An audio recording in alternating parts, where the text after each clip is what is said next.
soul. I've been on too much drugs, I know. I'ma do this shit by my loan. When it kick in, I feel at home. Blood in my neck, my arms are closed. Falling like Jordan back in 97. I might go overdose in 9/11. Step in the building, my bro keep a weapon. Bitch, I'm on my way to the guap every second. Falling like Jordan back in 97. I might go overdose in 9/11. Step in the building, my bro keep a weapon. Bitch, I'm on my way to the guap every second.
I really wish I had mods.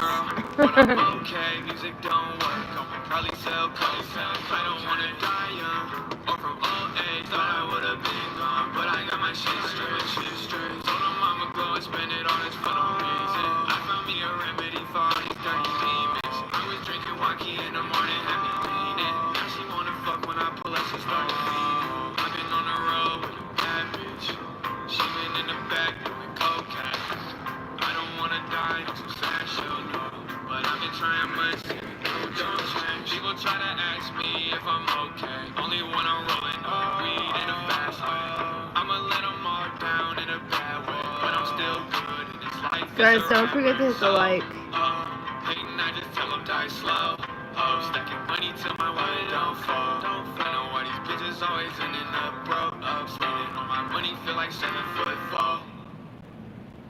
Hi, Depeche.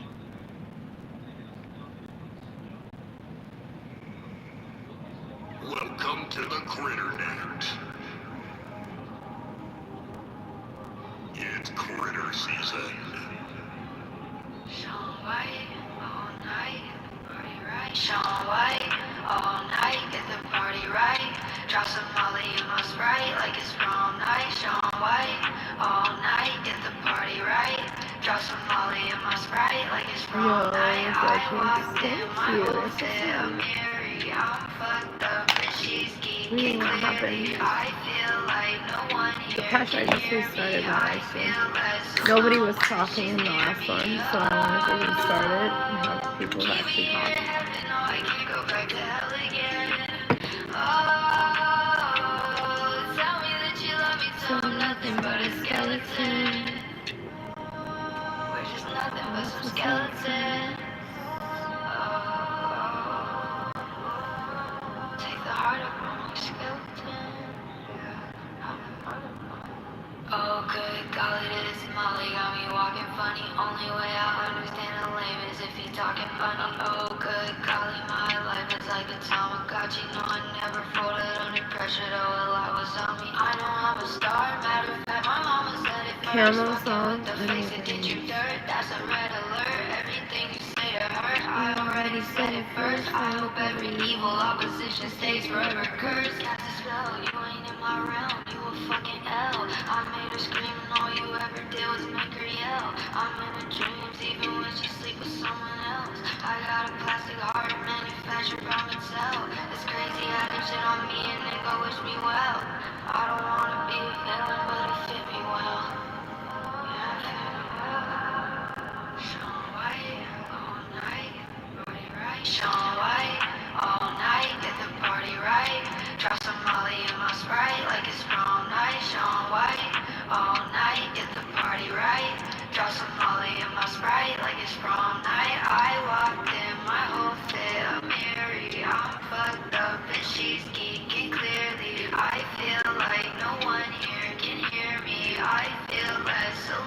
Guys, make sure to hit that like button.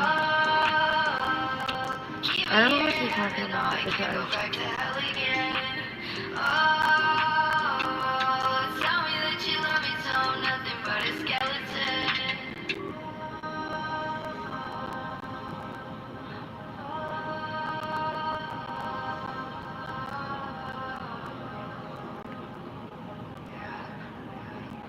Critter.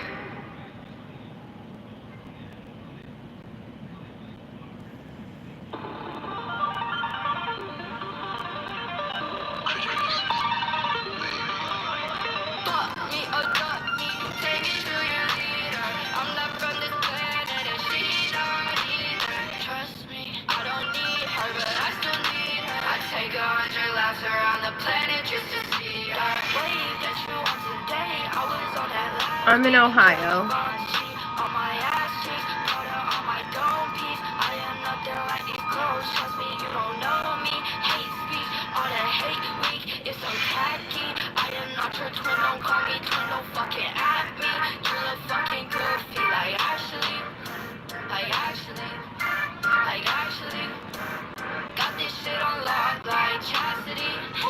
James, your mom's from Ohio? Interesting.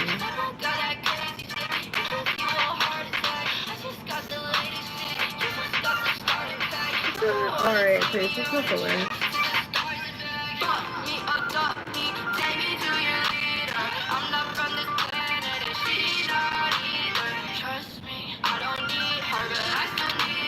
Take 100 laps around the planet just to see her. I don't even know how to roll cause a pretty girl always parking for me. I don't even know how to drive cause a pretty girl always parking for me. I ain't even gotta do shit, my big homie hit a target for me.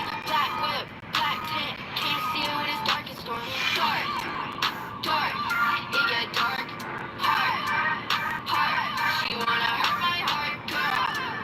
Don't you even fucking start, hit me where it hurt, but I swear I won't fall apart. Adopt me, take me to your leader. Planet and she's not either.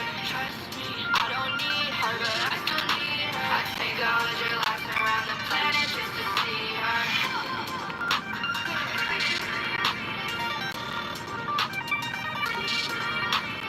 Trust me.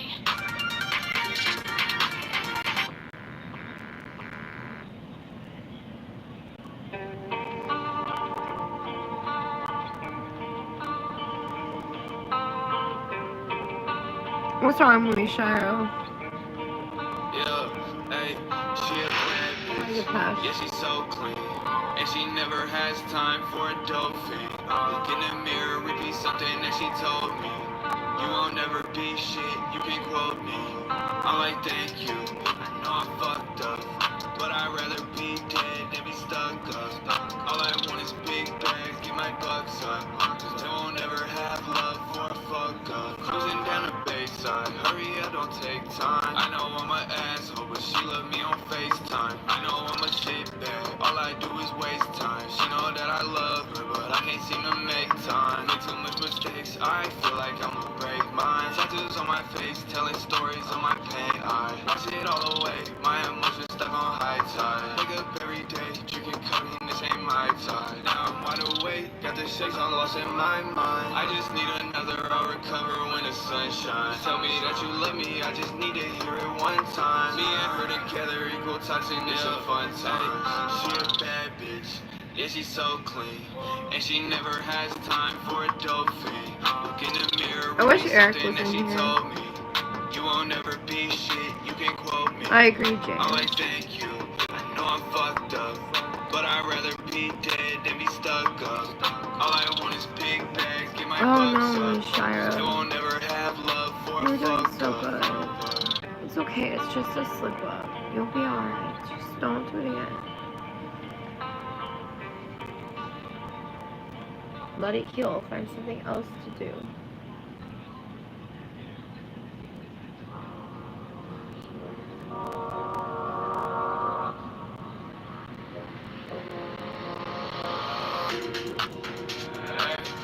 I might double back if her back too thick. Where the hoes at? Think I need a big booty bitch right quick. She a 10, but she freaky. Drop it to the floor, she gon' eat good dick. Bitch, I make it look easy. Running up a check that can count like this. Like this, like this. I cannot slow down cause I'm on my shit. My shit, my shit. I can make a beast take trips, let her roll my split. And I just can't quit. All I know is how to get rich, how to stack my chips. On a roll right now, trying to double up a few thousand, I'm more like shit.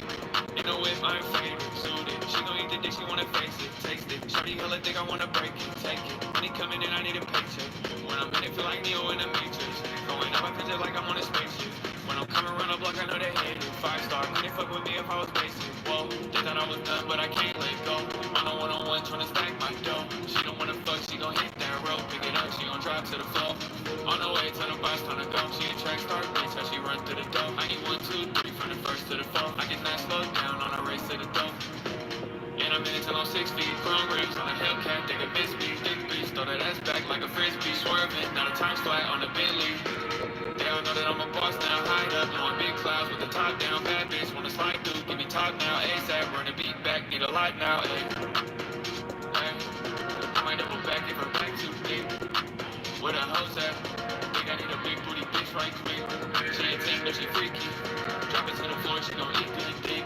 Bitch, I make it look easy. Running up a check that can count like this. Like this, like this. I cannot slow down cause I'm on my shit. My shit, my shit. I can make a beast take trips, let her roll my split. And I just can't quit.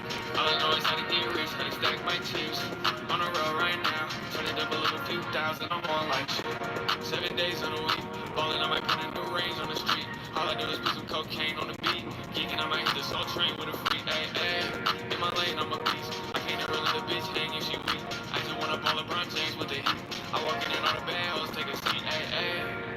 Bitch, I'm ballin'. Hit a 3 and my neck started frosting. Kenny Payne on the whip came with caution. She gon' slide, she get wet like a faucet. Yeah. And I'm finna start a frenzy. Fuck it up. I'm a 22s on the Bentley. Run it up. When I make a move, make them envy. I might put it in her and she let me. Hit a place, get away like I'm Wesley. In a race, I'ma chase all the fancy. I cannot let them check me. They don't play, now they check, move at chest me. Then I run into the bag. OB on the beat, make a broke bitch mad. Put it on my soul that I can't go back. In a space coupe with the tits all black. Ay, I might double back if her back too thick. Where the hoes at? Think I need a big booty bitch right quick. She ain't 10, but she freaky. Drop it to the floor, she gon' eat good dick. Welcome back. Running up a check that can count like this. Like this, like this. I cannot slow down cause I'm on my shit. My shit, my shit. I can make a beast take trips, let her roll my split. And I just can't quit. All I know is how to get rich, how to stack my chips. On a roll right now, trying to double up a few thousand, I'm more like shit.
Down, bad bitch, wanna slide through, give me top now, ASAP, run the beat back, need a lot now, ayy.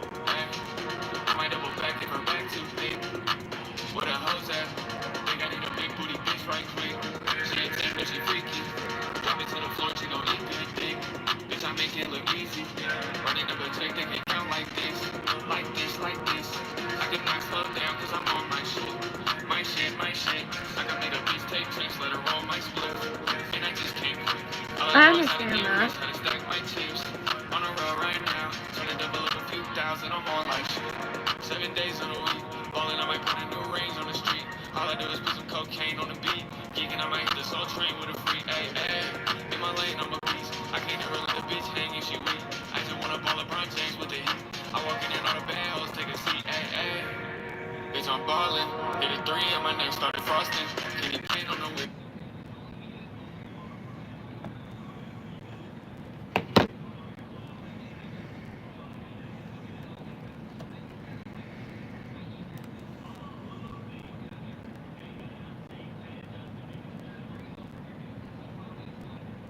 Jerry, can you stay for a little bit, please? Because I have no mods at all.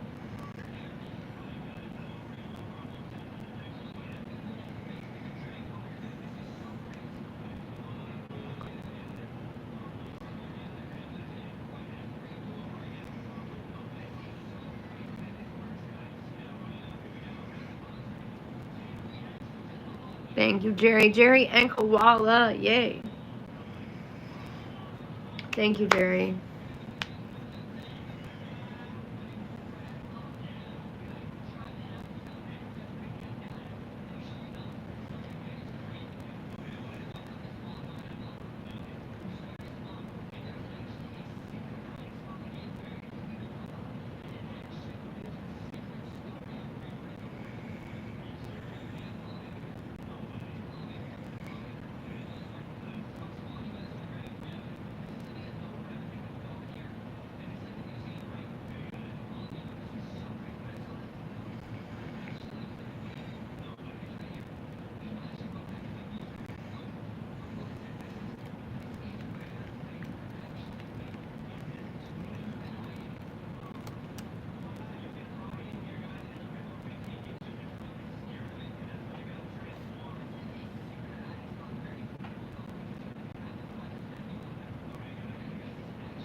Okay, guys, give me 1 sec.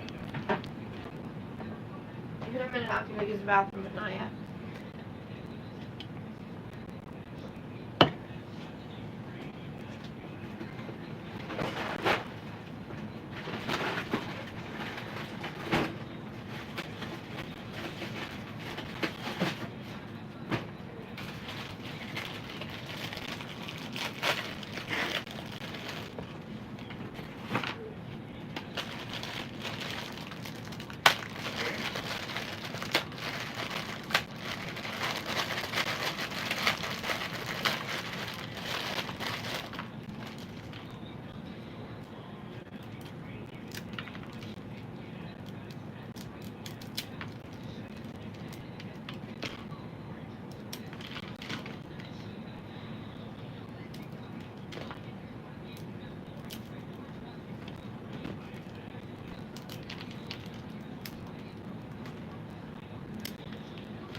You do hear snacks. It's pretzels.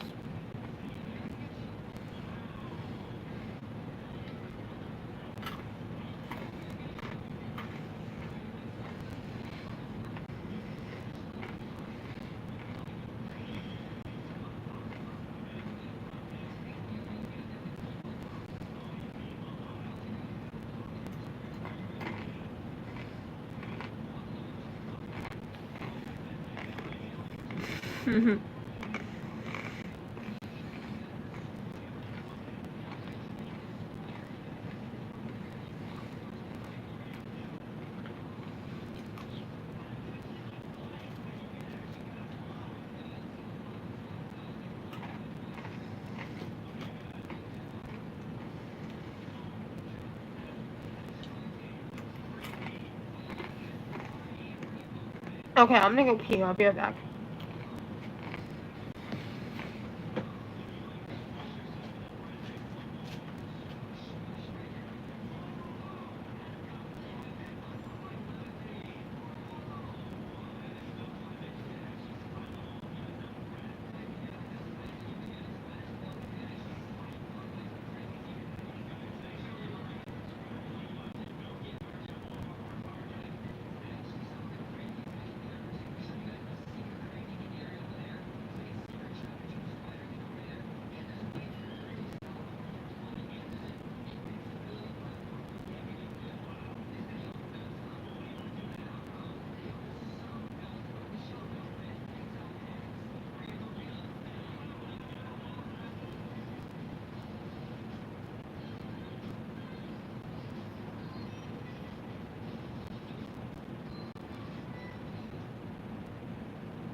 Oh my god, guys.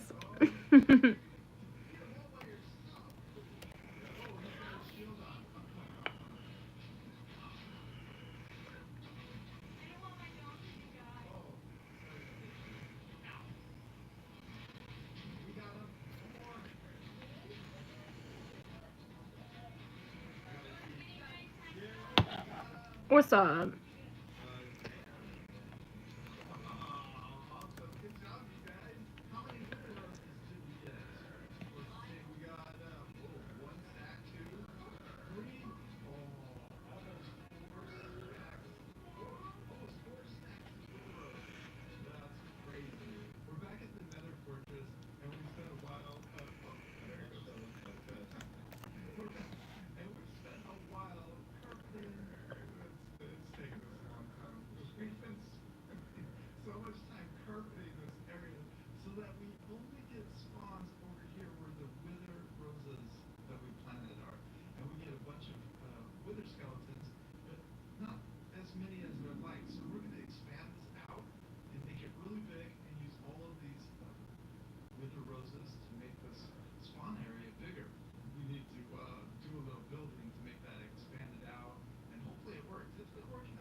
I do remember, yeah.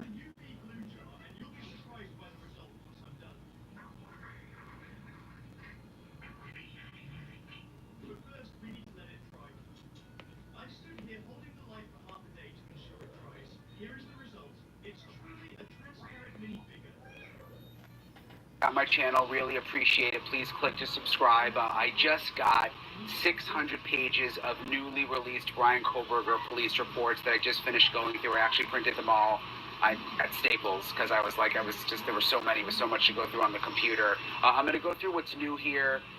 So many new accounts of people that I didn't know about at Washington State University who were complaining about Bryan Kohberger, who were creeped out by Bryan Kohberger. I've got those interviews in the new reports. Also, the most detailed account from surviving roommate Dylan Mortensen that I've seen yet. I'm going to break it all down for you in this episode of Bryan Ensign Investigates. Hey guys, so I have the 600 pages of new police reports from Idaho State Police that were just released as part of the Bryan Kohberger case. Obviously, now that the sentencing has happened, the gag order is lifted, all of these agencies are starting to release these reports. So I have 600 pages here. Wow, we have one person in here. So bear with me. I figured the So best my way mom's to do left. this was just to sort of read through the reports, read them to you so you can hear them for yourselves rather than me trying to summarize a lot of it. I went through everything one time. Oh, Jerry's here, good. And pulled the things that I thought were most interesting and new. I don't know, I think it's just us, Jerry. But what I saw with the Moscow reports is I kind of had to go through them a couple times just because there's so much. So this is going to sort of be my first pass at it, and then maybe I'll do a future episode where I, go back to some other nuggets. But I want to start with, this is the narrative, the roommate, Dylan Mortensen. She gave a very detailed account to police, and a lot of this stuff is going to be stuff that We know the basics, but now we have the detail.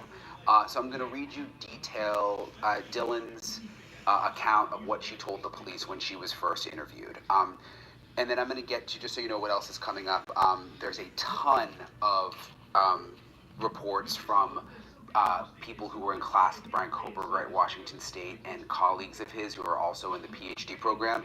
Just really disturbing stuff. I knew some of this, that they thought he was sexist and that he was rude to women in class, but like, this goes much deeper. So I'm also going to get to that after I read you this, what Dylan Mortensen said during her interview. So I'm a little sick.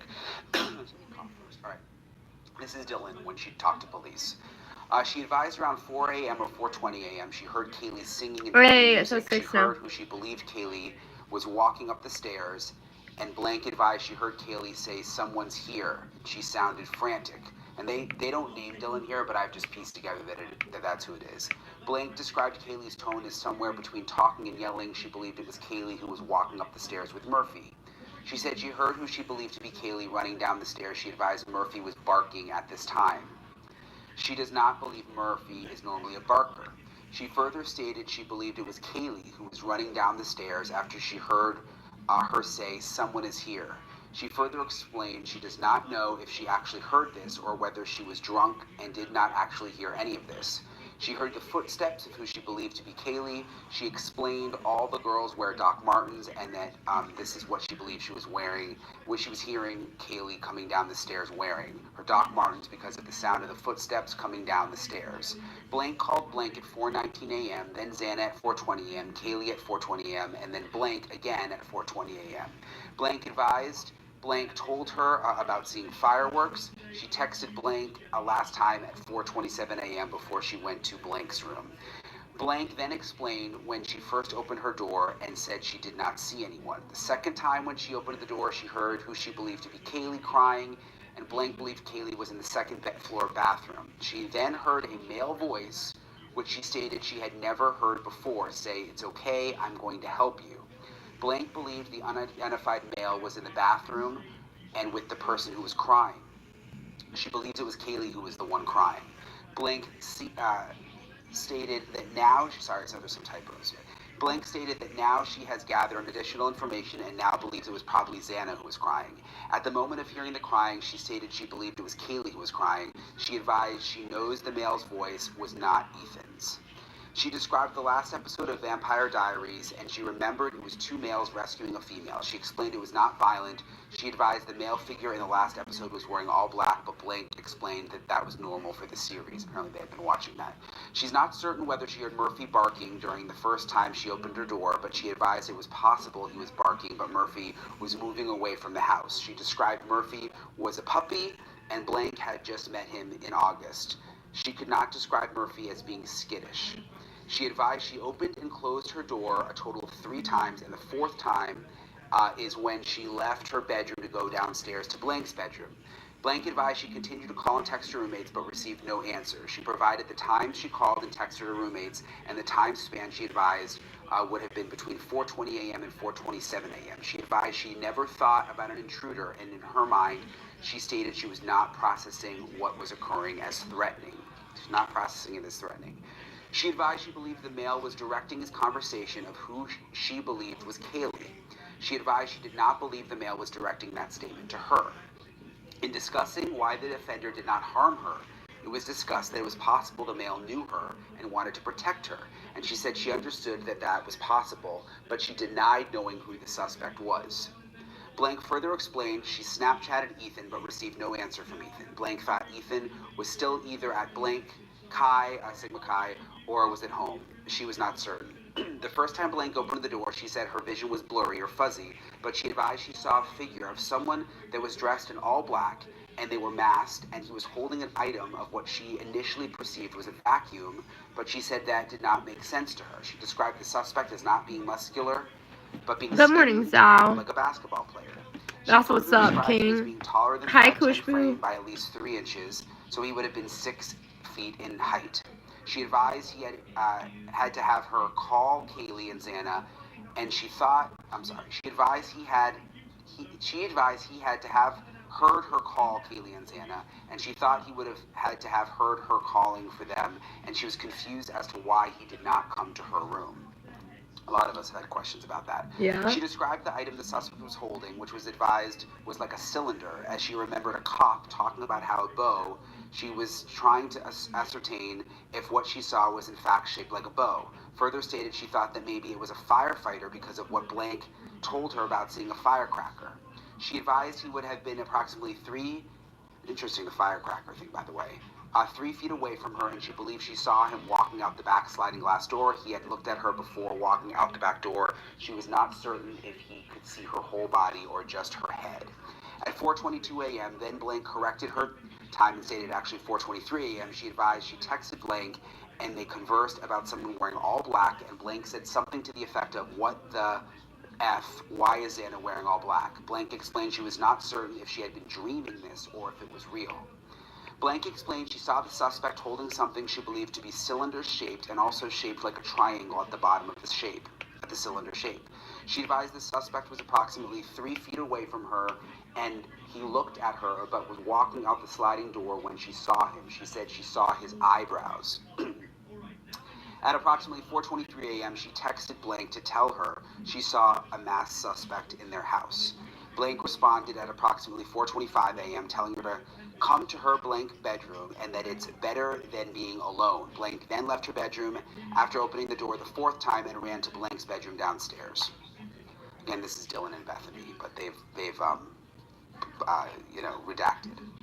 Blank advised when she left her bedroom, she looked down the hallway to Xana's bedroom, and she could see Xana lying on her back in her underwear, but she thought at that time Xana was passed out. Blank stated she never went to Xana's bedroom, and she could only see Xana from the hallway as she was running to get to Blank's bedroom, Dylan to Bethany's bedroom. She advised she was too scared to go into Xana's bedroom, and she knew Blank was awake, and she knew to go there because she was scared. She saw Xana was wearing her underwear, and she explained Xana was comfortable enough with the roommates that she would wear her underwear around them, so this was not unusual.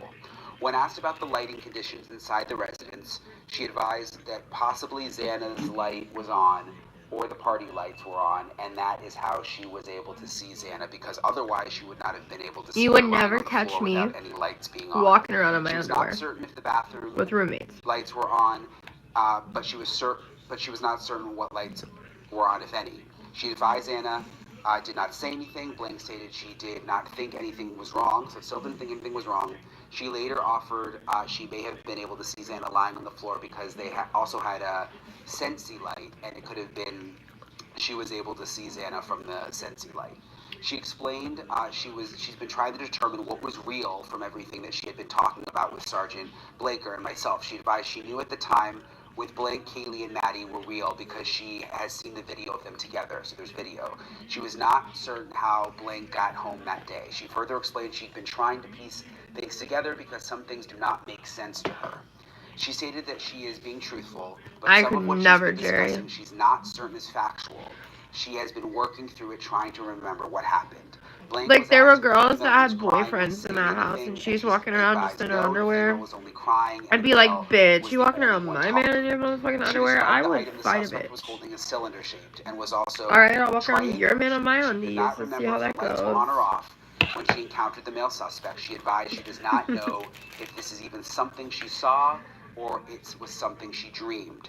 She advised the last time she saw Xana was at Blank House at approximately 11:04 p.m. Confirmed this by checking her cell phone. Xana had been holding a white claw. She was at Blank at 12:49 a.m. That part I don't really understand. She further advised Xana and Ethan did not stay at Ethan's house with any frequency because of Ethan's grades. He could not reside at the fraternity. He had his own apartment, but she does not know where his apartment is because she had never been there. She knows Kaylee and Maddie were home when she went to bed, and Blank and from when she saw Xana lying on the floor, but she's not certain about whether Ethan was home. Stated she is certain at 3:11 a.m. Kaylee, Maddie, and she were all in the house. She was not certain about Xana Guys, and hit that Ethan Cash because App she does and not know Venmo. when they came It's home. tagged She down denied here in perceiving Jerry's the threat message. This pin. even after encountering the male in the hallway. So she denied perceiving a threat even after encountering the male in the hallway. She said there were people coming in and out of their house all the time. She denied remembering what his face looked like and said she could see that his head and mouth were covered, but she could not see his eyebrows, and further advised she was not certain she could see his nose. When asked, and she couldn't see, it says there she couldn't see his eyebrows. When asked if she knew what a balaclava was, she said no. So I asked Sergeant Blaker to show her a picture of a balaclava from his cell phone, and upon looking at the picture of a balaclava, she stated that could have been it. She does not remember seeing his mouth or nose, but she could see his eyebrows. Now, when asked if any of her roommates told her about prior incidents involving anything that concerned them, she advised Kaylee had told them blank and the other roommates about an incident a month prior when she was outside with Murphy about a subject who had been watching her. The subject was in the apartments of the girl's residence. Blank further explained that 2 to 3 weeks ago, while at Winco, Kaylee told her about a male subject who followed her from the Winco store, all the way to Kaylee's car, even when Kaylee went to leave. The subject was standing by Kaylee's car. We've heard about that incident before. Also, 2 to 3 weeks ago, all of the roommates went to Starbucks together, and when they got home, their front door was wide open, and they do not believe it had been open when they left. She explained there were prior issues with the front door, so she said it was possible the door opened because there had been a snowstorm, and she explained possibly the wind caused the door to open. Also, when they got home, the washer was going, which she described was not unusual, but this also concerned her. She explained because of these things, they went to get Ethan's golf clubs to protect themselves when they searched the house. Blank explained weeks prior to the 13th, Kaylee told the roommate she heard a woman scream, but no one else heard it. Blank was asked if she was telling either Sergeant Baker or I anything to prevent us from solving this, and she advised no, that she understood my question, and she advised that she knew she did not sleep through the whole incident because she has texted communications and other things, and she knows that they would have required her to be awake. She advised she knows what she heard, especially about hearing who she believes was Kaylee crying, and the male voice telling her that he was there for her. Interesting. She stated again she does not know how much of what she has been telling us was not factual because she's still processing the events. When asked why she believes she was spared after the male suspect saw her, she said she does not know why, and she does not believe anyone ever tried to open the door during the time he was in the house, and he could have easily have done so. And why would he have passed by her room multiple times? She volunteered that to come through the sliding glass door, the person would have had to have scaled a tall wall. She advised the suspect would have known her room would have been occupied because he appeared to have known the layout of the house. She also said it could have been someone who was in the house last year when the other girls were living in the house. She advised there was no one she knows who could have wanted to hurt the girls, and the girls were loved by everyone. She said she had never heard rumors which were negative about any of the victims. When asked about Kaylee's ex-boyfriend, advised the breakup was mutual, and they have their dog Murphy in common. And then she brought up some other names. She offered her DNA. She advised it might be difficult to locate the offender's DNA because they had conducted a deep clean of their residence leading up to the parents' weekend. Let's see.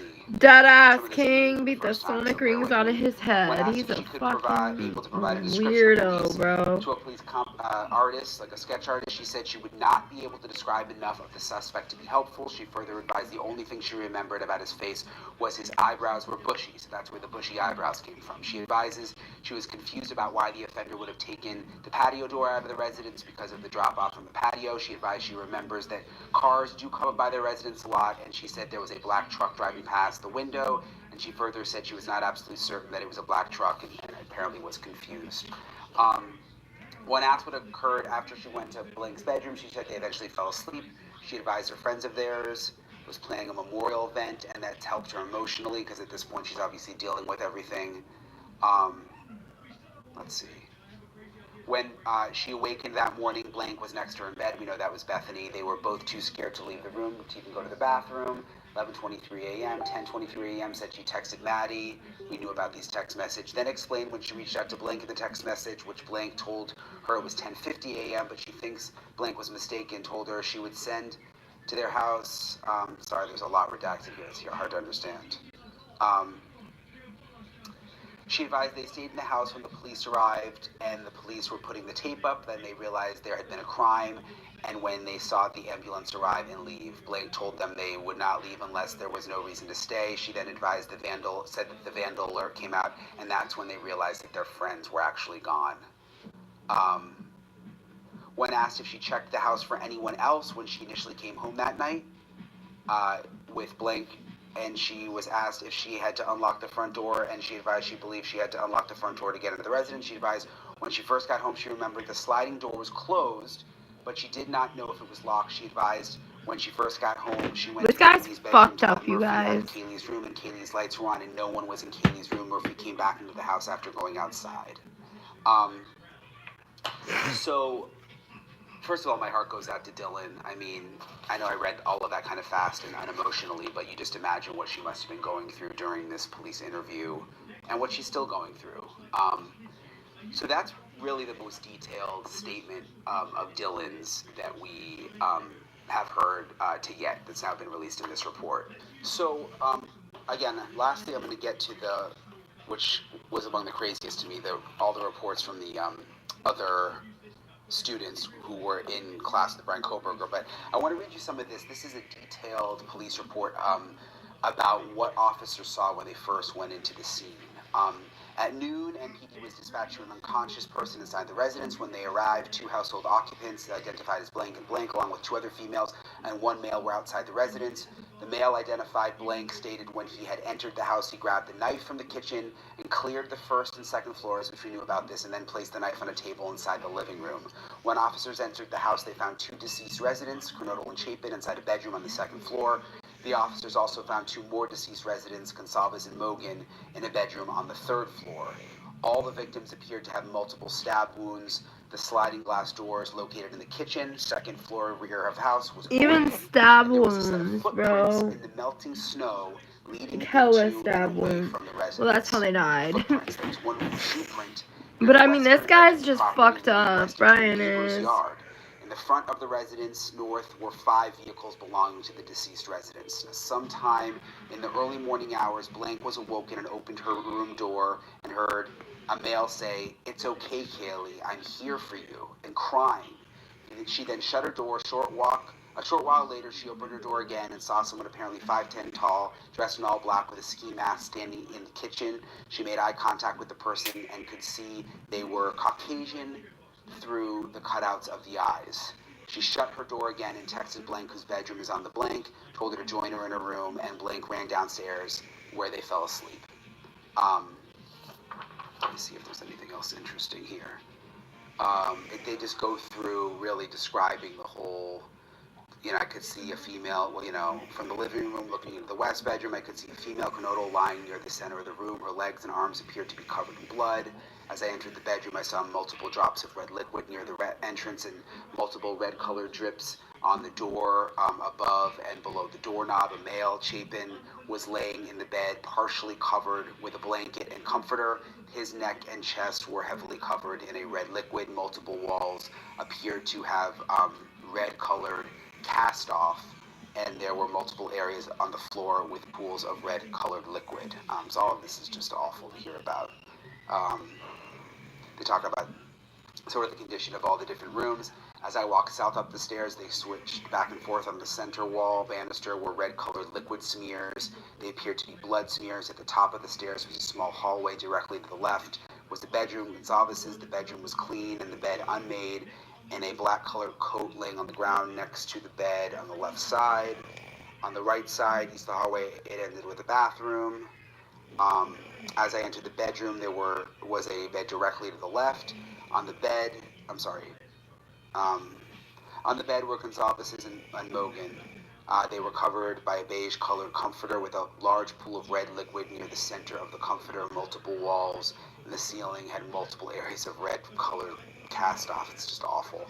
Mogan had multiple visible cuts on her face. Gonsalves had severe trauma to her face and visible cuts with a large amount of dried red-colored liquid on her face, though there appeared to be aspirated blood coming from her mouth. It's just also awful.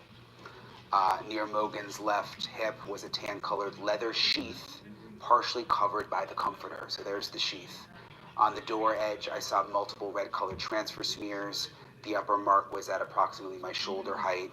All the red-colored liquids were in the room were consistent with blood. And then it goes through basically all the different pieces of evidence that they took from the house. So that's the detailed report on when officers first went into the house. So again, there's a lot for me to get to in all of these reports. And I'm going to have to do more episodes because there's other interesting details. But the last thing I wanted to get to today is, and there's a lot of them, so I'll try to go through not everything, but these are all people who were at Washington State University, whether they were staff or other students with Brian Koberger, who complained about Brian Koberger. Let me see here.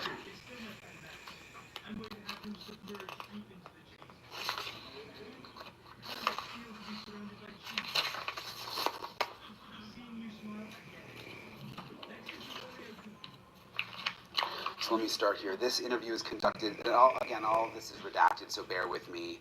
But this was someone who had contact with Brian Koberger because Koberger was a student seeking criminal justice doctorate. They had met several times to discuss requirements for Koberger's doctorate studies. So sounds like a staff member. They'd met twice in social settings. Described Koberger as socially awkward around people. He did not see any other behavior that he thought was odd, but did tell Koberger was removed. This is someone in Pullman, Washington, also someone associated with Washington State University, said she held this, so she worked there, had held a position for blank amount of years. During the normal course of her duties, she regularly interacted with Koberger. This occurred during new student course orientation. She described her initial reaction to Koberger as ordinary, noting he came across as lonely, and that Koberger's home state of Pennsylvania, they would strike up conversations about that. As weeks progressed, Koberger would hang out in the hallways outside her office, described Koberger as creepy, and he would simply stand at her desk and stare at her to her coworker, at one stage blocking the coworker in her desk area. He would also follow them out to their cars at the end of the day. He continued behavior that resulted in some kind of meeting happening. Said complaints from faculty members, administrative staff, and other students was referred to blank. These complaints referenced his rude and belittling behavior toward women and his unprofessional rude dealings with his blank. This resulted in a mandatory training class for all graduate students regarding behavior expectations. She said during Koberger's attendance at this class, he sat at the back with his hands behind his head, staring at the ceiling. Blank said in total 9 complaints had been filed against Koberger. And I'm going to get to more here. This person said they met Koberger at a pool party in July of 2022. The pool party occurred, says the location's blacked out. When she met Koberger, they had a brief conversation, exchanged numbers. This doesn't really look that interesting. She never talked to him again. This is a graduate student who also worked at the program at Washington State. Said that she was a fellow colleague of Koberger. They were on a project together. She had limited interactions. She first met Koberger in her office. They discussed the use of alcohol and the effects of marijuana on society. He told her he was not a drinker and did not understand why people drank. She said Koberger really liked to discuss research and he liked to dominate the conversations. She described him standing in the doorway and hovering. She never felt uncomfortable around him. He had a macho demeanor about him and would appear to be puffed up. The only thing she felt was off about Koberger was his intense stare. He would intensely stare at people even when he wasn't having a conversation with that person. Let's see what else here. This is another person who went to school with him at Washington State. Recalled Koberger talking constantly during their class. He would pick fights with other classmates. She described an argument where blank left the class upset. She had heard he had an incident with a female professor where Koberger disagreed with the grade he was given. Koberger went to a male professor to complain about the grade. The female professor described Koberger as weird, but he had never threatened her. Yeah. One instance after class, Koberger and her were alone. When she was trying to leave the classroom, he blocked her exit. This is another student. She described him blocking her with his physical stance. Koberger said they would meet up sometime and talk about her professional career. She felt he just wanted to keep the discussion going even though class was over. After the homicides, Koberger stopped bringing his cell phone to class and started bringing his laptop. She never saw Koberger using the laptop prior to the homicides. She noticed him always using his phone because he was very studious. She believed he would take notes on his phone. She described the change in his appearance after the homicides. He would normally be clean-shaven and neatly dressed. After the homicides, he would come to class with facial hair and his dress would be disheveled. He also started wearing a thick black coat that he never took off during a 3-hour class. The weather did not really call for a heavy coat. Why was he wearing the heavy coat? That's interesting. Maybe to cover up injuries. All right, this is another person from Washington State, another interview. Stated she first met Coburger on campus in a meet and greet. Said she invited the whole cohort to her apartment during the second or third week of school, and believes that Coburger may have looked in her bathroom cabinet and observed her prescriptions because she does not openly share with others about her. Apparently he knew something about her. Said after her interaction with Coburger, she began to distance herself from him and heard complaints from other female graduate students about how Coburger would make them uncomfortable. Blank said as the semester progressed, there were numerous interactions with Coburger, staring at students weirdly during class and spatially trapping fellow students in the student offices. Creepy. Stated when she was not around, Coburger would spatially trap, that's the way to describe it, other students in their offices. Stated there was a spiff during class between Blank and Coburger in which Coburger was mansplaining to Blank. Said as the disagreement progressed. During questioning about Coburger's overall performance in school, Blank stated she did not think Coburger was doing very well, as they could get a general idea of everyone's grades through a process of elimination. She'd heard Coburger's was inadequate to grade his papers because he was, this part's all blocked out and hard to understand, but maybe he wasn't doing well in school. When asked about Coburger's demeanor after November 13th, 2022, she said Coburger's demeanor did change. However, she attributed it to being called out about not being a good TA. Recalled Coburger smiling at her more and being more respectful towards her. During additional follow-up, she stated Coburger always wore a puffy coat to class, both prior to and after the homicides. Let's see. She provided additional examples regarding Coburger blocking fellow students in their offices, just creepy. Said that he didn't have a girlfriend. Sorry, like I said, I'm going through all this in real time with you guys. Said during 2 extensive student presentations on sexual victimization on college campuses and stalking, Coburger sat through them and did not interject himself into the conversation. Regarding the death penalty, Blank reported Coburger previously appeared to be in support of the death penalty and made statements that the victim's family should have a say as to whether or not the death penalty really be imposed. They attended a barbecue together. It sounds like they had like grad student social events that they would all go to. To describe Coburger as becoming quieter and quieter, not speaking up in class, that he arrived late on November 9th. Described an interaction with Coburger after leaving one evening when she was Blank and Coburger trapped her in a conversation with him. Stated she was not aware of Coburger having any social media. Blank said Coburger showed her pictures of him in a hiking area. She said she found snow footprints leading to a back window of her apartment. Whoever had left the footprints had backtracked within the tracks, and her fiance installed security cameras in response to the footprints. My boyfriend. They all seemed really creeped out by him. And it's a lot of these same stories. Again, 13 reports pertaining to Coburger, highlighting concerns regarding his behavior. This is about that again. Let's see. Another undergraduate saying that Coburger's behavior was of concern, inappropriate behavior that was reported to professors. A lot of similar stuff here.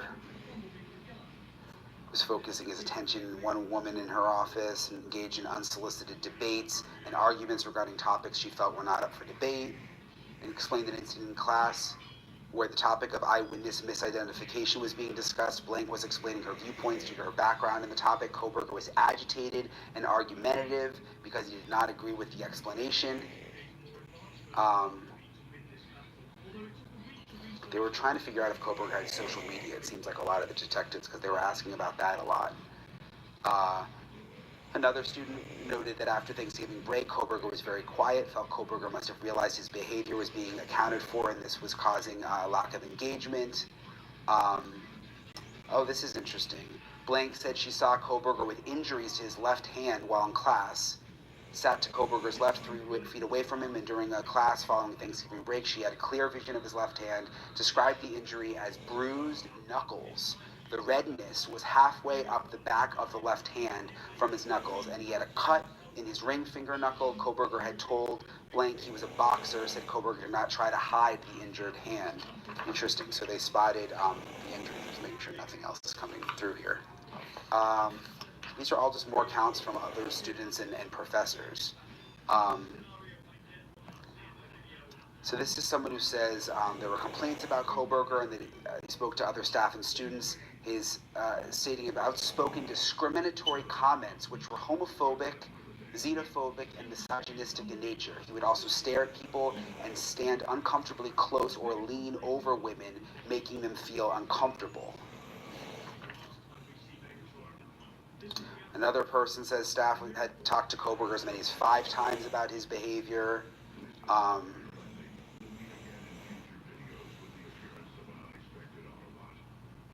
Sorry, there's just so much here.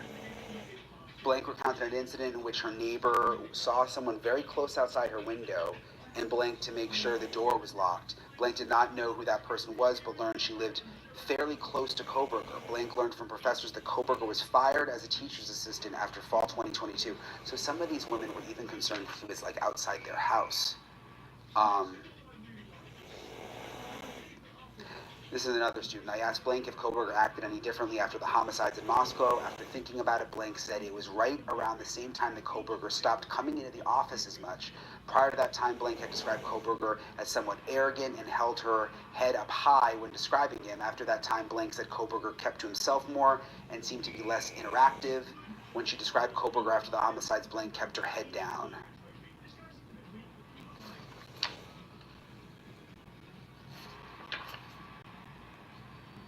Following her complaints that they received about Koberger, he was disrespectful toward his professors. He instigated contentious arguments in class.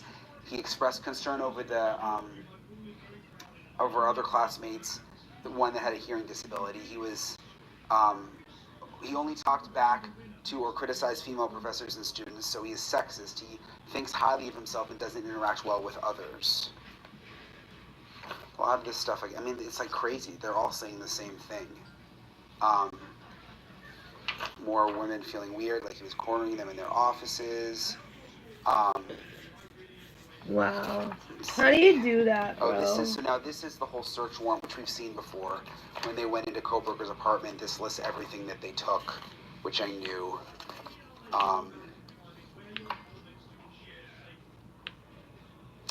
Okay, so this is interesting. I saw this earlier. So I guess Koberger was staying in a hotel at one point. I don't know if it was right when he moved to Pullman, Washington, but the clerk there says she went upstairs. I guess there was some issue with the cards to the room and he wanted a refund or something, or he might have overpaid. This was the clerk who went upstairs to see if Koberger was going to check out at the appointed noon checkout time. As she approached his room to contact him, he was standing in the doorway leaving. As they walked down to the front desk, they talked about sheaths and collecting knives. That's interesting. Once at the front desk, they talked about self-defense weapons and their knife collections. That's interesting. He was talking about knife sheaths. I mean, now this is just more of the same. Koberger trying to dominate conversations in class. She noticed a bandage. This is after the homicide. Someone in class noticed a bandage on Koberger's middle and ring fingers on his right hand. I wish Eric Koberger was told here. her it was from a silly accident that happened indoors. She didn't think it happened indoors because it looked like it had been scraped on asphalt. She believed she observed the injury prior to the homicides but was not certain. So they were really asking everybody. This is another one talking about Koberger would go into his office where several female grad students worked and physically block the door. Once in a while, she would hear one of the female grad students say, "I really need to get out of here," and she would intercede by going into the office, allowing the female students to leave. Koberger really wanted to study burglars. Koberger had several feelings that regular burglars had nothing to do with sexually motivated burglars. Koberger would show up anywhere from 10 minutes late to an hour late on occasion. Koberger was obsessed with serial killers and would talk about it a lot in class. The week Koberger was not in class, three female grad students approached her and said, "Oh my God, class was so much better today, like just easier to navigate." So no one liked him, it doesn't seem like. She felt like he was stalking people. She would not share his dissertation as a backup solution for kicking him out. I guess there was division over whether Koberger's funding should be cut. So this went all the way up to the leadership, all of these complaints. Okay, this is interesting. So this is an interview with one of the inmates who was in the Latah County Jail with Brian Koberger. Now, this is after the arrest, okay? So fast forward. And I guess this inmate says they were in the same pod after arriving there. Damn, y'all aren't even sat here down and watched the anymore, news are about his you? arrest. Watching multiple channels that were covering the story, Koberger said, "Wow, I'm on every channel." Koberger was very quiet and awkward. It was awkward having him in the pod. He was highly intelligent. His eyes were creepy. This is from the other inmate. Told him Koberger said his favorite movie was American Psycho with Christian Bale. He enjoyed watching the news about his case unless it began talking about his family or friends, at which point he changed the channel immediately. As time continued, Koberger stopped watching the news related to his case almost completely. He analyzed everything. He wanted to know why people had preferences on anything in the jail. He spent most of the time on his communication tablet talking with people, typically his blank, who he had told to retain an attorney. Washed his hands excessively, using 3 bars of soap per week, showered every day, and wanted to be bedding and clothes every day. A lot of people saying he was very smart. Also liked to watch court TV and was very interested in the Murdoch trial. It's kind of interesting. Okay, sorry, these are a little out of order. Now going back to another person from his classes at Washington State that he would try to talk to her about another student about the Ted Bundy murders.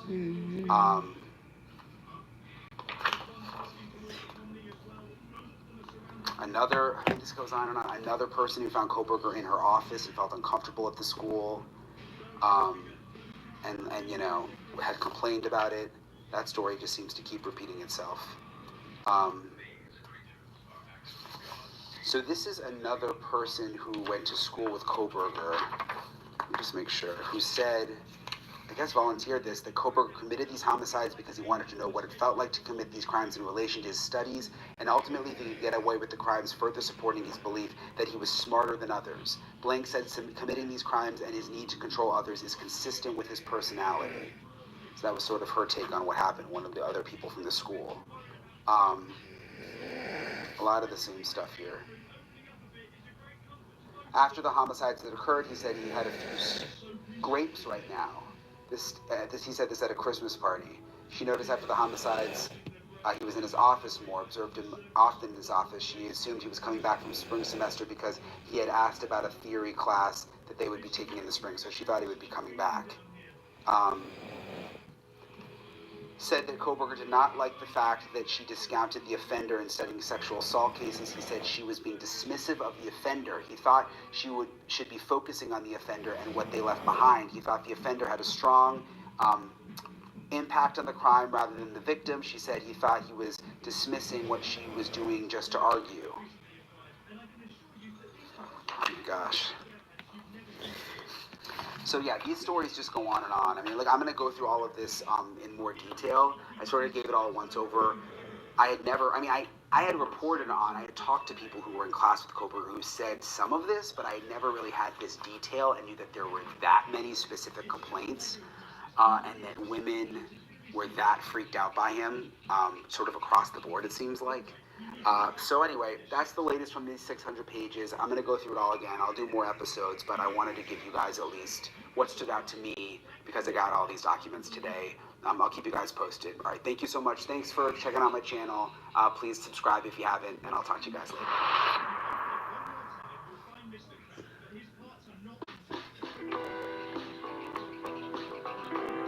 Hey you, and welcome. My name is Mike, and in this whole video, we're gonna look at the case of Cheryl Coker, who went missing in October of 2018, if you can believe it. Cheryl was a mom of 2, living in Ohio, and after she had started filing for a divorce, well, wouldn't she just so happen to disappear? Oh no. And on the day she went missing, we have some very, suspicious surveillance footage. But after that, things would go quiet for a long time.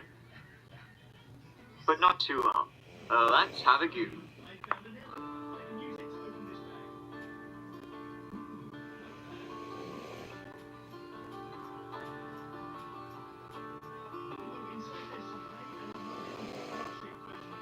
In the city of Riverside, Ohio, part of the Ooh, metropolitan area, Riverside. lives about 25,000 I am awake, Kevin. people, one of which was Cheryl Coker.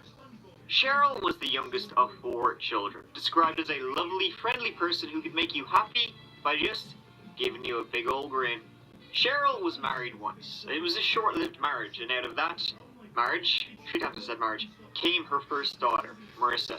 After this divorce, Cheryl, bills to pay, she ended up getting a job at General Motors, working the line with the lads, and it was there that she met Bill Coker, and they hit it off pretty fast. Now, old Bill was a quiet guy, quite the opposite of bubbly, talkative Cheryl. In July 1999, Bill and Cheryl got married. Bill adopted Cheryl's daughter, Marissa, and Cheryl and Bill would go on to have a child together in 2003, Michaela. And so the years went by for this happy little family. Or so it seemed. Bill and Cheryl would eventually become grandparents to Marissa's own daughter, while Bill and Cheryl's, also their own daughter, Michaela, growed up. And so this is when things take a turn. Not for the better. At about 7 a.m. on the 2nd of October 2018, 46-year-old Cheryl Coker dropped her daughter Michaela off at high school. This was part of her normal routine. She would drop her daughter off at school in the morning, then go home for a bit, and then head off to work herself. However, after she dropped I don't her ever daughter go off bar at high hopping or school, anything. she kind of vanished. No one knows where she went, or do they? Because she did go home, her phone did at least, and after that nobody knows.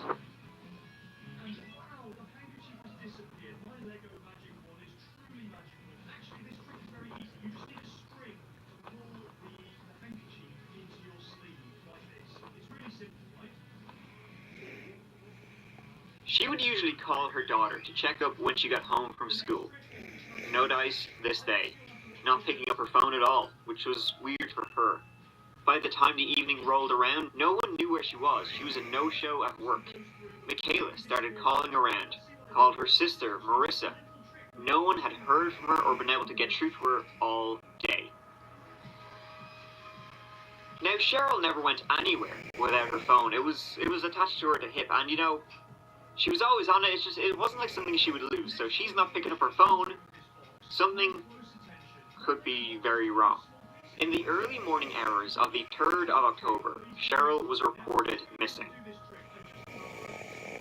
The alarm starts to go off. A BOLO alert goes out. Be on the lookout. Now, as the hours go by on the 3rd of October, Michaela then gets the idea to use, hey, how about good old Find My iPhone?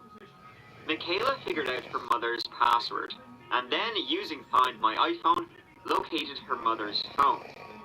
It was in a parking lot of a Kroger's grocery store. This was about maybe a mile from Cheryl's home. They rock up and find her car. The door was locked, her phone inside. So after Cheryl's family found the car, they alerted the police. They come down, crack it open, and well, all her stuff is inside the car too. Her purse, her cards, her kabosha, all that stuff is in there. So, what happened? Next thing is Cheryl's husband, Bill. He comes down and starts yapping away to the detectives. He tells them that the previous day, after Cheryl dropped their daughter off at high school, she came back and asked Bill to help jumpstart her car while she jumped in the shower. Now, he says he was unable to do so. He was unable to start her car, which is weird for two things. A, she was just driving it. She dropped her daughter off at high school and then drove home. Crazy. So it's hardly the battery, but could be a spark plug, whatever. And two, how did her car get to where it was found? He said, though, that was the last time he had spoken to her. He didn't even see her that day. He spoke to her while she was having a shower. He spoke to her through the door. And then he says, you know, okay, I tried to get her car running. Yeah, lads, kicked a tire. It's fucked. He went back to bed. So already the story is a bit shady, a bit shifty. Kind of just weird. Doesn't really make much sense. Both family and police say the disappearance of a Riverside woman appears to be suspicious. 46-year-old Cheryl Coker was last seen Tuesday morning, and 2 News reporter Ethan Fitzgerald is asking questions about the search for the missing mom. Riverside Detective Travis Abney says this case has quickly become urgent. I would say it's definitely not normal. This is an odd case, to say the least. Wednesday night, Detective Abney says the department recovered Coker's car in a parking lot on Burkhart and Spinning Road. Coker's 2016 Toyota Highlander was found near Clancy's Tavern. The car locked, and her belongings were still inside. All of her personal belongings did remain inside the vehicle.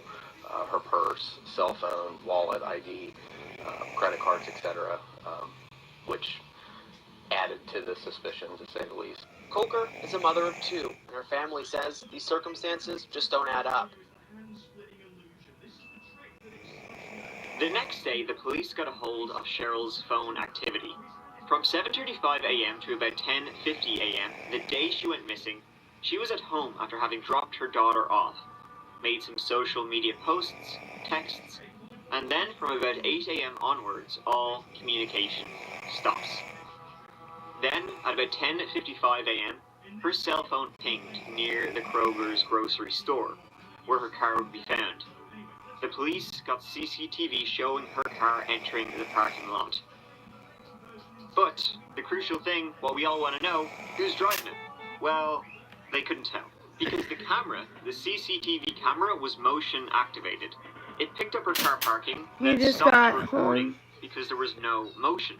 A person getting out of the car went too far away for the camera to pick up, I guess. Stop telling me to wake up. I'm Then gonna it starts up a few minutes later when people walked into the frame. But whoever had been driving Cheryl's car was long gone. The police then basically go back to basics. Door to door, PC plod hitting the bricks. They interview Cheryl's friends, maybe thinking they could find out maybe something about her, might help solve this missing persons report. Because at this time, they're still thinking maybe she just left by herself, maybe she just decided to run away. It hadn't quite reached a more serious stage yet. And they found out from Cheryl's friends that Bill and Cheryl's marriage was a bit stinky. Years earlier, about 12 years earlier, Cheryl found a second phone belonging to Bill, and it came to light he was off banging someone else. She threatened divorce, so he zipped up his pants, but later, they decided to try an open marriage. Ground rules where it seems that A, if you're going to be off porking someone else, just let the other person know. And B, no falling in love. No one knew about this other than their close friends. So, this goes on for a few years, until, in April 2018, 6 months before Cheryl's disappearance, Bill starts a relationship with a co-worker, and he starts to fall for her. This was devastating to Cheryl, so divorce was back on the cards. She threatens to divorce him again, but Bill says, okay, I'm going to stop seeing this chick, but he just, literally after him and Cheryl had that conversation where she threatened divorce again, he texted her minutes later saying, hey, can't wait to bang you. And when Cheryl finds out about this, well, shit hits the fan. Now, Bill didn't want to get divorced. He thought it would look bad. It would be bad for his image. I don't know why, because people get divorced all the time. But Cheryl, after almost 19 years of marriage, she was done. On the 21st of September 2018, Cheryl filed for divorce, and this made Bill pretty angry. He even tried to run her off the road in his car. He then, after this, went on holiday with his girlfriend and daughter and returned home on the 1st of October 2018. Around this time, Cheryl texted on the 1st of October. I'll be in to work tomorrow if I'm not dead. So she had a bad feeling about old Bill. Next, the police discovered more surveillance footage, and this time there was no motion sensor. They could see everything. And it shows a man dressed in all black, hood up, leaving Cheryl's car. Now this definitely already looks suspect, and it was a hot day that day. 27 degrees Celsius, 80 Fahrenheit. Must have been sweating like a pig in that. And they could tell, that's not Cheryl, no shit. So they're pretty sure the guy walking out of Cheryl's car is a bloke. And then, get this, a 911 call was made about that very same guy. When and where, you ask? Well, when was about 20 minutes after he left Cheryl's car that very same day. Where? On the road, just down the road from Cheryl's house, walking towards Cheryl's house. There was a guy dressed in black black hoodie on. And as he walked across in front of me, he hit his face. I made a circle around the block.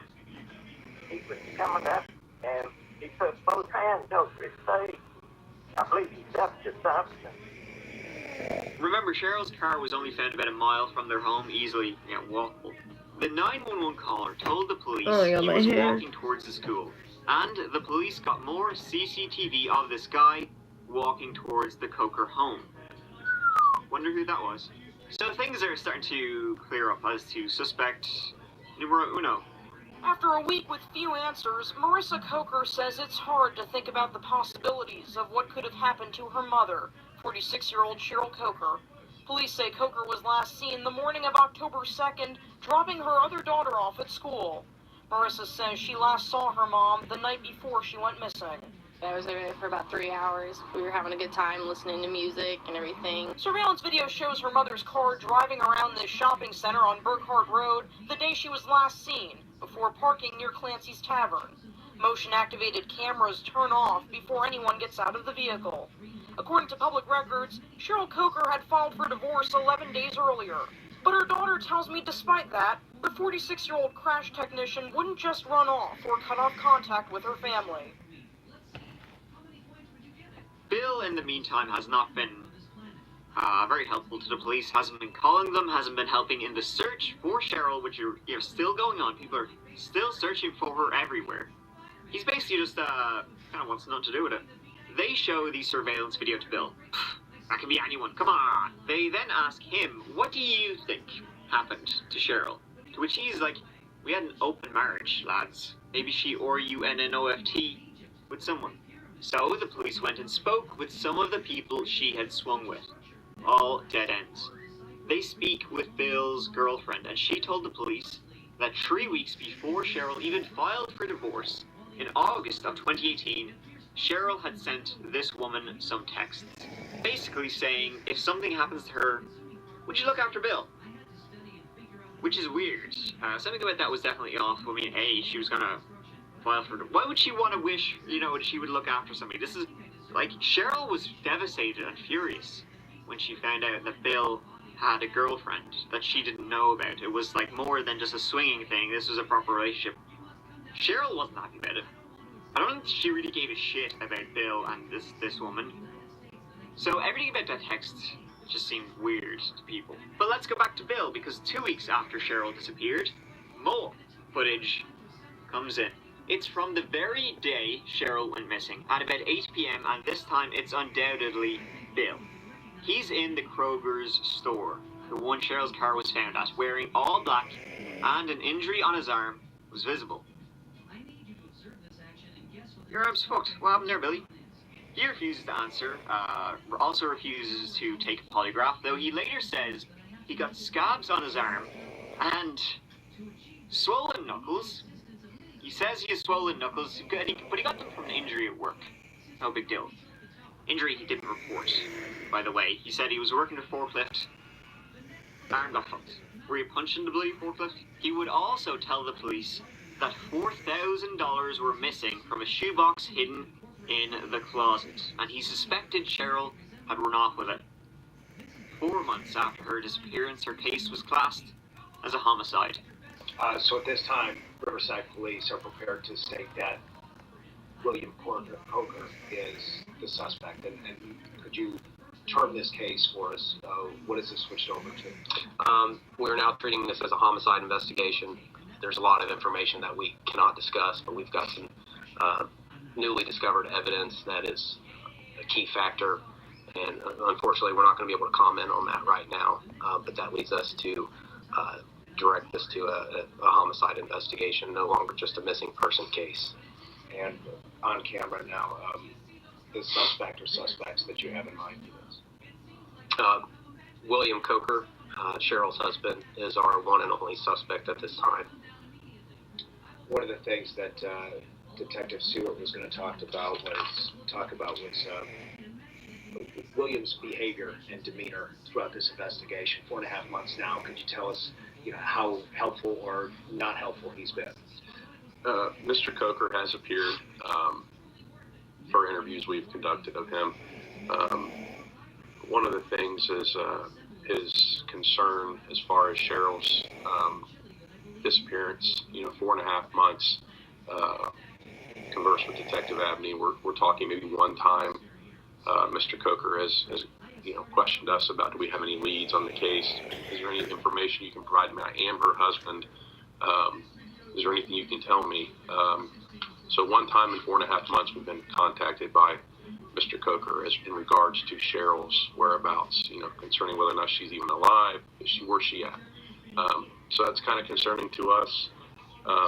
Another part of Mr. Coker's cooperation, he has come in, like I said, to be interviewed and talked to about this investigation. We have asked Mr. Coker to take a polygraph. At this current time, after multiple requests for a polygraph, Mr. Coker is reluctant to do so at this time. Is it tough to try? Do you feel like you're trying to prove a negative? In other words, you're trying, that you're in a spot where you're almost trying to prove that you didn't kill your wife? Is that how you feel? Yeah, I guess, yeah. Do you have any idea what happened to Cheryl? She was behaving in some pretty risky behavior right before she disappeared. And I haven't really been willing to put that out there because I didn't want to hear about it. But now the finger's pointing at you, right? Yeah. I mean, the police are saying you're the suspect, so, you need to try and convince people that you're not. The question that police would ask you, or our audience would ask you, did you have anything to do with Cheryl's death? Did you kill her? No, I didn't. I did not. And you have any... I've never in my entire life hurt anyone.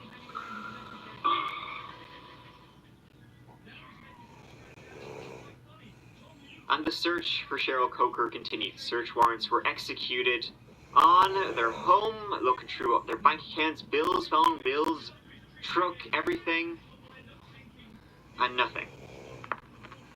If you have any information about Cheryl Coker, give the Riverside Police Department a call at the number you see here on your screen. The search for Cheryl Coker continues 17 months later. 1 year since Riverside Police named her husband as the suspect, but he has not been arrested or charged. Today from Riverside Police is that they have issued new search warrants in the Today, EchoSearch leaders are more confident than ever that they will find her after conducting a large search effort in an undisclosed location in Vandalia. We're one step away. I think we're in the right church, but we got to find the right people. Most people that are named a murder suspect in any case quickly end up here if police know where they are. But William Coker is not here, and there are people questioning whether that is the right approach. A person of interest who law enforcement believes has information for them. A suspect is someone law enforcement believes may be involved in a crime. UD Law Professor Thaddeus Hoffmeister says it is unusual that William Coker was not taken into custody after Riverside Police named him a suspect in what they now call Cheryl Coker's homicide. But he says investigators may have a number of solid reasons for that decision. You have to be able to prove that the woman has died. I don't know if they have that proof. It's somewhat hard without a body.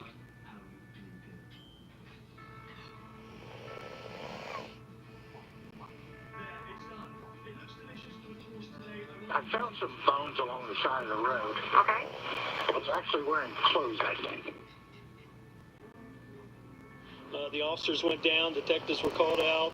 We recovered several bones and a skull that evening, and went back out to the scene today with BCI. The bones that were recovered were taken to the Montgomery County Crime Lab, and those bones were identified this afternoon as that of Cheryl Coker, missing out of Riverside.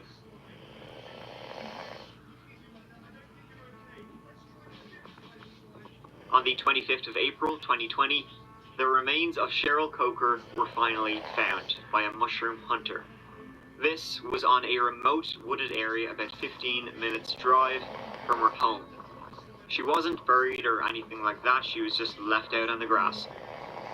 The cause of death has yet to be determined, though there were no obvious signs of injuries to Cheryl Coker before her death.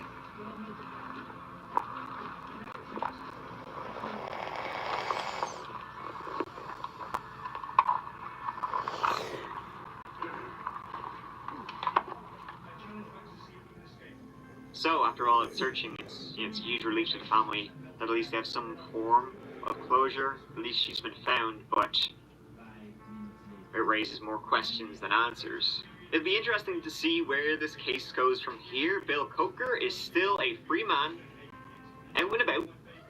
If he is guilty, as the police suspect he is, he used their number one, darts on a board. What actually happened to Cheryl, we don't know.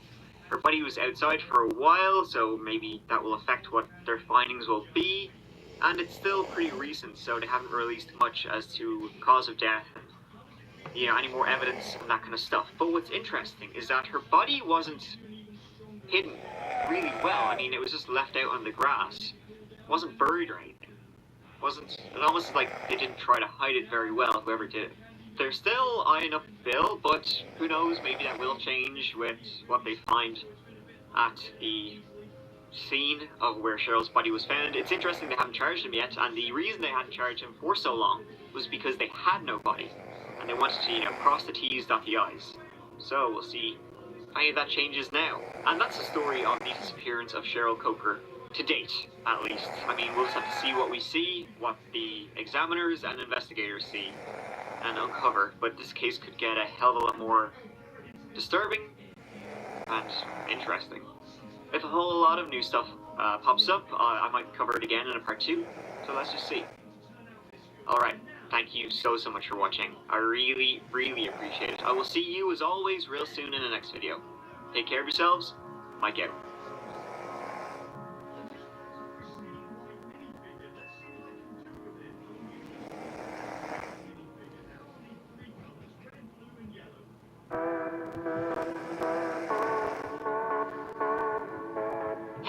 And welcome. My name is Mike, and in this whole video we're going to Bakersfield, California to talk about Todd Chance. Todd Chance was a chancer. He shouldn't have taken a chance in August 2013. Yeah. You'd think that after doing this for a few years I'd be better at introducing videos, yet here we are. Todd Chance, text messages you'd slap a ham to. The main issue in this whole case is, did she ? Or didn't she ? What else do you need to know? Let's give it a go.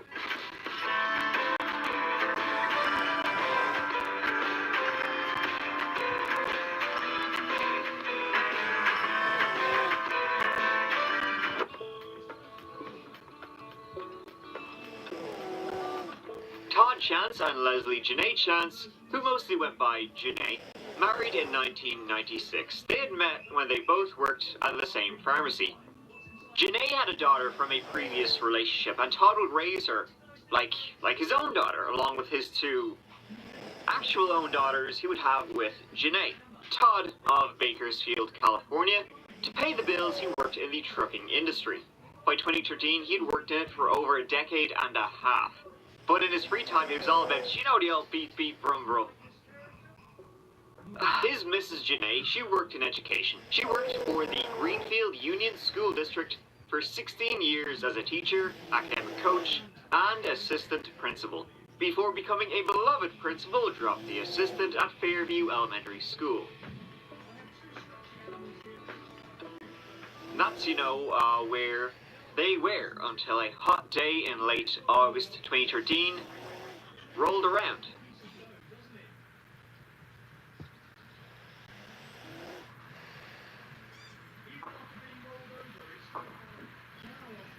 That morning, around 9 a.m. on the 25th of August, on an almond grove 11 miles away from the Chance abode, lay the body of Todd. The 45-year-old had been shot dead. Janae and Todd's family were then informed and interviewed. Janae would say that day, 'twas a Sunday, she'd been up early to get some work done as the school term had just begun, and she'd seen Todd that morning about an hour before he was found. 7:30 to 8 this morning, so That morning, Todd had told his wife Janae that he was heading off to a gun show with his dad. And Janae was like, yep, grand, I'll see you later, and was doing the old clackety, whatever. She was working away that morning as he was out the door. The daughters then got up, and pottered around until, well, a few hours later, the police would be the bearers of bad news. The family was devastated, they couldn't believe he had been murdered. It was, unfathomable. It seemed that Todd had been shot twice at close range, and then dumped at that almond grove. His shoes were clean, so he hadn't, been walking around the farm. Also, no blood or bullets there.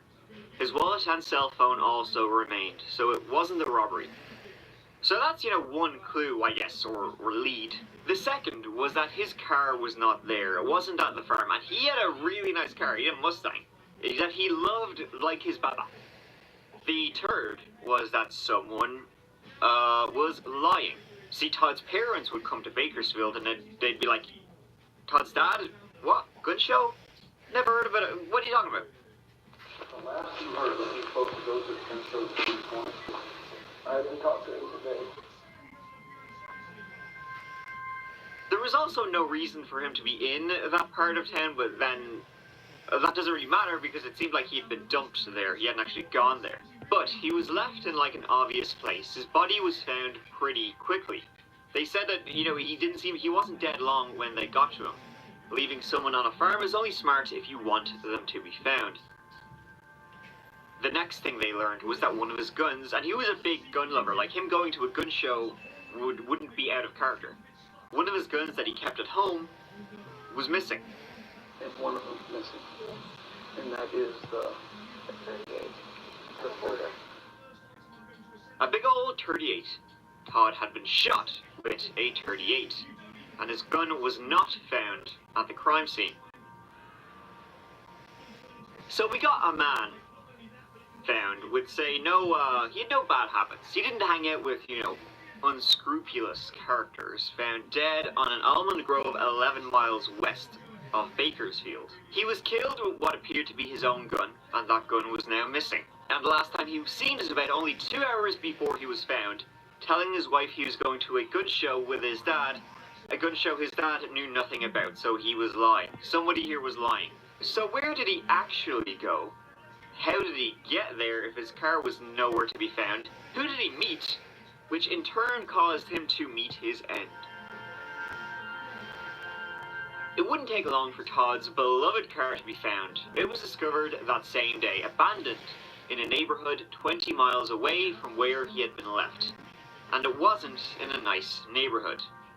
This added to, it's a bit more here than just a simple carjacking or robbery or whatever. There's obviously definitely something more here going on than just a bang bang. For one thing, it's a beautiful car. It's a slap to hood and listen to the baby purr. Worth a fair few dollary dues. So leaving it, whoever left it there was hoping it wouldn't be left there for long. And not only that, the gun was found inside the car under the mat.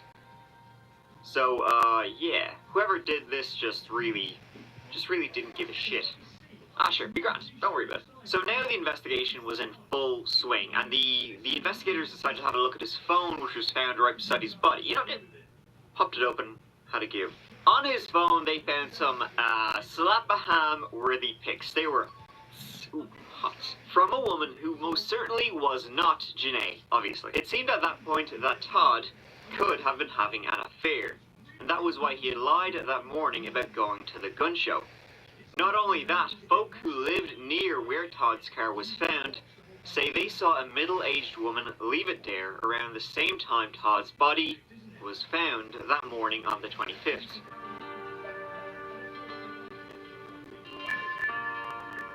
Nearby police found CCTV of this person.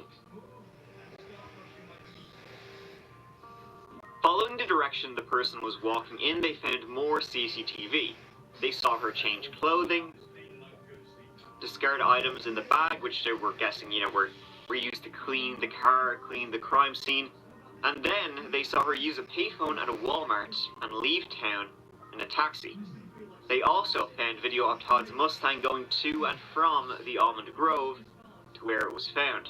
And that woman whose racy pics were found on Todd's phone, they discovered who she was, and it was an old flame of Todd's, a woman named Carrie. She was someone he had been with in the 90s before getting with Janae, and she was like the one that got away, you know what I mean? Got away for like a bit, because now it seemed like Todd was, kicking things off once again with this Carrie. So, was that Carrie then in the CCTV? Well, no, detectives didn't think it was Carrie. So what the police did was they invited Janae down to the police station under the pretense of, getting Todd's car back. The police were done with the Mustang. And while she was there, they were like, hey, Janae, here, come here for a second. Have a go at this, right? CCTV, do you recognize that person? They asked her if she recognized herself. Janae was arrested and charged with murder. There are new details this morning following the arrest of a local elementary school principal who's now the main suspect in the murder of her own husband. We do believe she is the person who drove his vehicle to that neighborhood and left it in that neighborhood and then walked away from the vehicle. Within the last 90 minutes, we have learned that Leslie Chance was booked on first-degree murder charges 5 days after her husband, Todd Chance, was found brutally murdered. This is heartbreaking for everyone. My client lost a husband, the father of her children lost a father, his family lost a son and a brother. There's no upside for anyone in a case like this. Detectives were absolutely sure from her mannerisms and her reactions that she was responsible for Todd Chance's death. The CCTV footage, although you can't see the woman's face, they were positive it matched Janae. She was arrested 4 days after Todd's death. However, she wouldn't be inside for long. Only 4 days after she was arrested, the prosecutor would decline to file charges, as they basically said, CCTV is not really good enough, so she'd be let go. Frankly, the police shouldn't have even arrested her in the first place. They were going, off a hunch, and they were using CCTV footage that looked like it was filmed on a potato, that the prosecutor said, the jury's not going to go for that. The district attorney's office is sending the case of Leslie Chance back to the sheriff's office for further investigation. People were on the side of Janae. Her character isn't that of what they're blaming her to be. My kids love her. My kids are excited that she's going to be out. I seriously wouldn't picture her ever doing anything like that. Seriously, not the type of person. Until she's proven guilty, I'm not going to believe it. A lovely principal at an elementary school? Did she, do it? No way, Jose. In fact, her daughters were like, this is bullshit. One of Janae's daughters would say she had seen Janae working at a computer at 9:30 a.m., which, if it was her in the CCTV, would not leave her much time to get home at all. And Janae, of course, said she was working on the computer all morning, and her alibi, was clearly supported by her daughter. However, she was still in the police crosshairs. They believed she knew that Todd was sending salacious texts and was mad as hell. So, did the police have blinders on? Could it have been Carrie? Well, they did speak to her, and she said they'd actually stopped sending texts, and it never went beyond texts. They had stopped months earlier. It didn't look like Carrie in the video, and she was also proven to be 100 miles away that morning. And so the investigation continued. And now, ladies and gentlemen, get ready to roll your eyes into the back of your head and have your mind blown out the goddamn airlock, because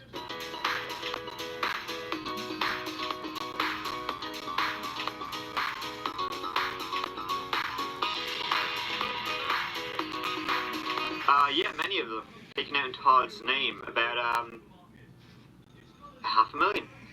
So, Janae wouldn't get a penny, at least in the short term. The old Slayer statute, and the police weren't quite sure she wasn't the Slayer. But days would turn to weeks, would turn to months, would turn to years without any arrests. Money would slowly trickle out from the insurance companies into Janae's pocket. But Todd's parents, sure Janae had killed Todd, would go to court to ensure Todd's money went to the kids, not her. The investigation had now slowed to a crawl. It was getting colder and colder. Until in 2015, picture showed up. They had done a full search of the Chance household, documented everything and, you know, what have you. Doing the old, police work, I believe it's called. And this picture caught the eye. Look at that.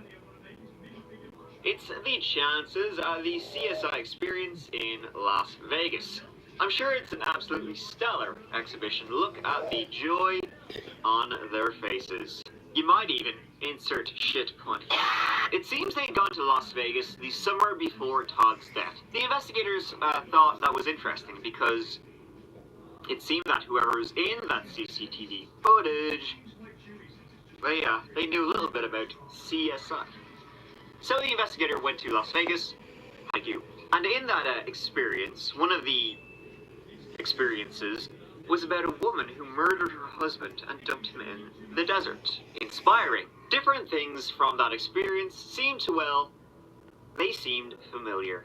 Using a payphone, changing your shoes to avoid detection. Weird. Almost like things Todd's killer had done. It's kind of funny, you know, not in a ha-ha way. By this time, they also had Janae's fingerprints and DNA from Todd's car. Okay, you know, that's fine. It was her husband's car, so hers would be, you know, expected to be found there. But her fingerprints were on the driver's side door, and she said she never drove that car and couldn't even drive a manual. They also found this picture of Janae with the very murder weapon. One of Janae's daughters was brought in to confirm it was her in the CCTV, something she would later regret. Is that your mother? Yes.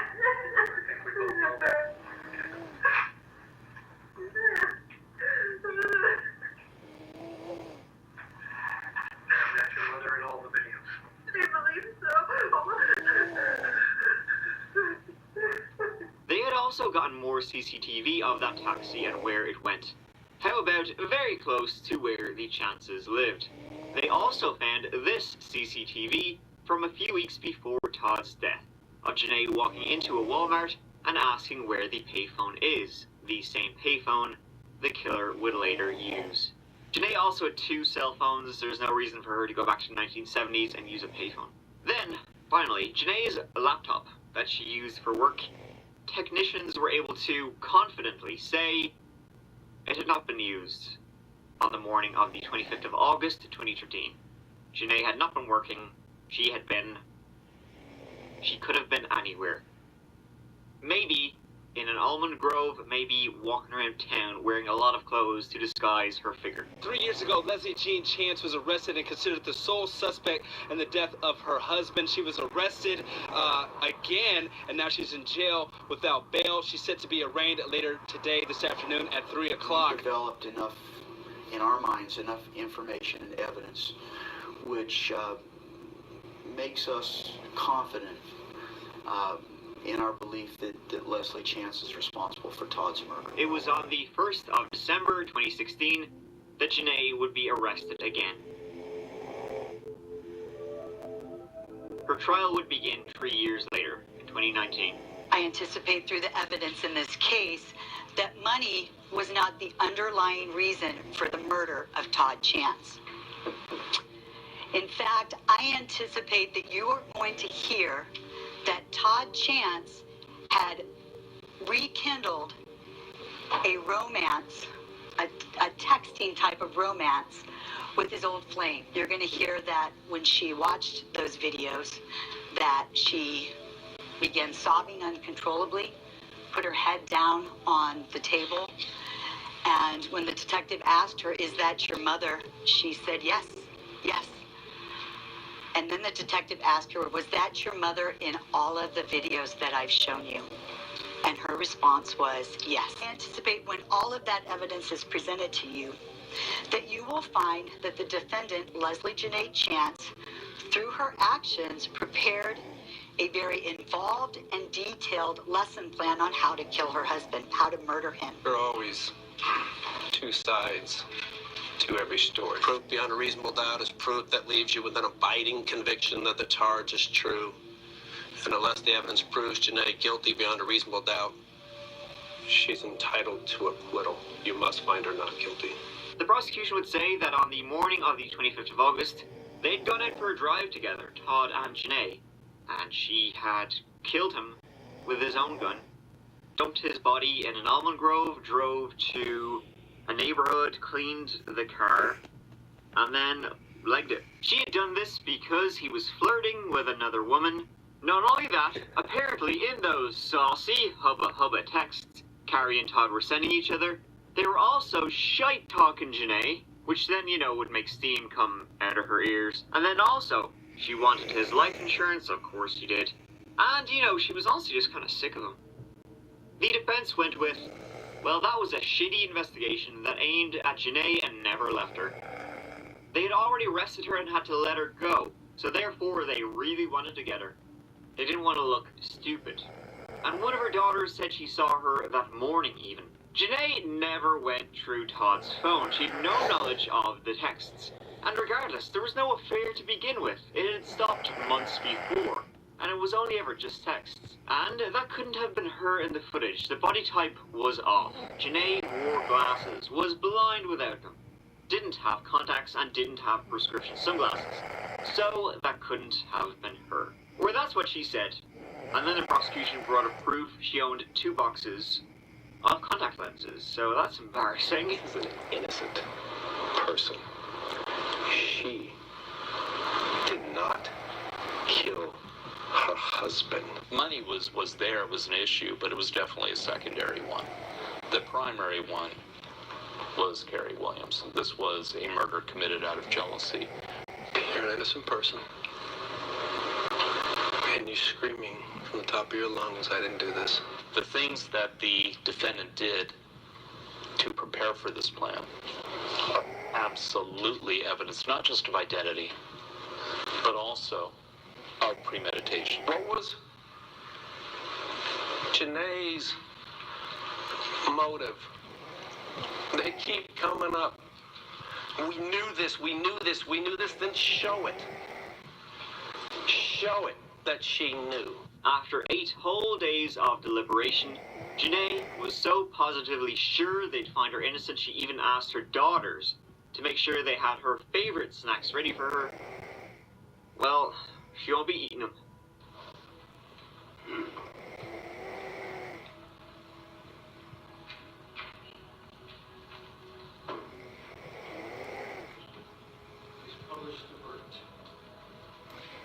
Superior Court of California, County of Kern Metropolitan Division. The people of the state of California versus Leslie Janae Chance. First count. We, the jury, impaneled to try the above entitled case, find the defendant, Leslie Janae Chance, guilty of a felony, to wit, murder in the first degree. The jury found her guilty and sentenced her to 50 years. Knowing she's innocent. So I am shocked by the decision.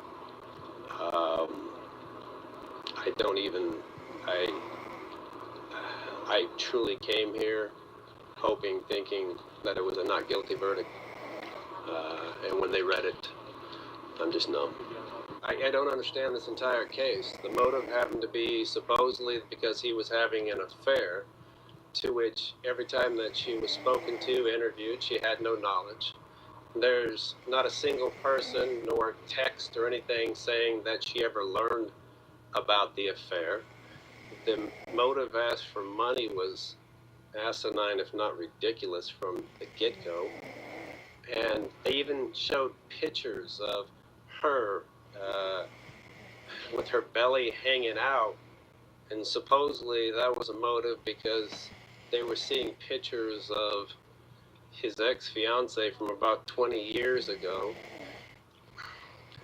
showing nude photographs, and then supposedly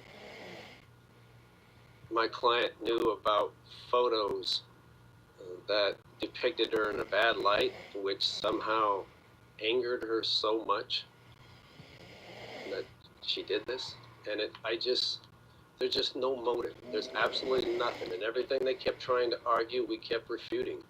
Janae's daughter don't think it was her, that she did it. They believe her to be innocent. The daughter, who confirmed in the police interview it was Janae in the CCTV, would later walk that on back.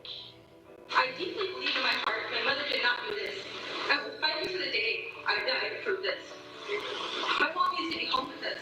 She used to watch me be a mother to my 4 babies. She used to watch my sisters grow up into the women they are becoming. Mom, I love you with every ounce of my being. In fact, they say it's not even a woman in the CCTV. Most others would say they're wrong.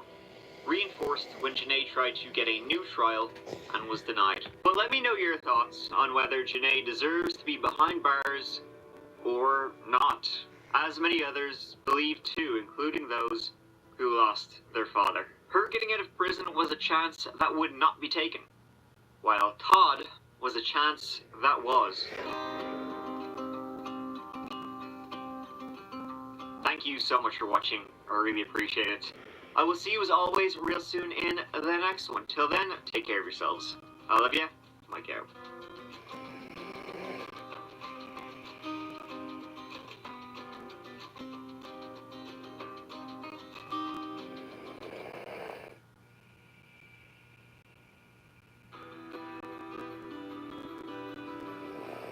Hey you, and welcome. My name is Mike, and in this whole video, we're going to Canada. Holy smokes, I hear you say. I know, we never go there. So today, we're gonna have a little chinwag about Christopher Garnier? Garnier? Christopher Garnier. Oh, okay, grand. Yeah, Christopher Shampoo. You better believe it. Garnier. This occurred in September 2015 in Truro, Nova Scotia, when police officer Katherine Campbell disappeared. And wouldn't you know it, the last person to see Katherine would be Christopher Garnier. This case is a little bit, infuriating, a little bit odd, and I don't know what other adjectives to use, so let's get into it.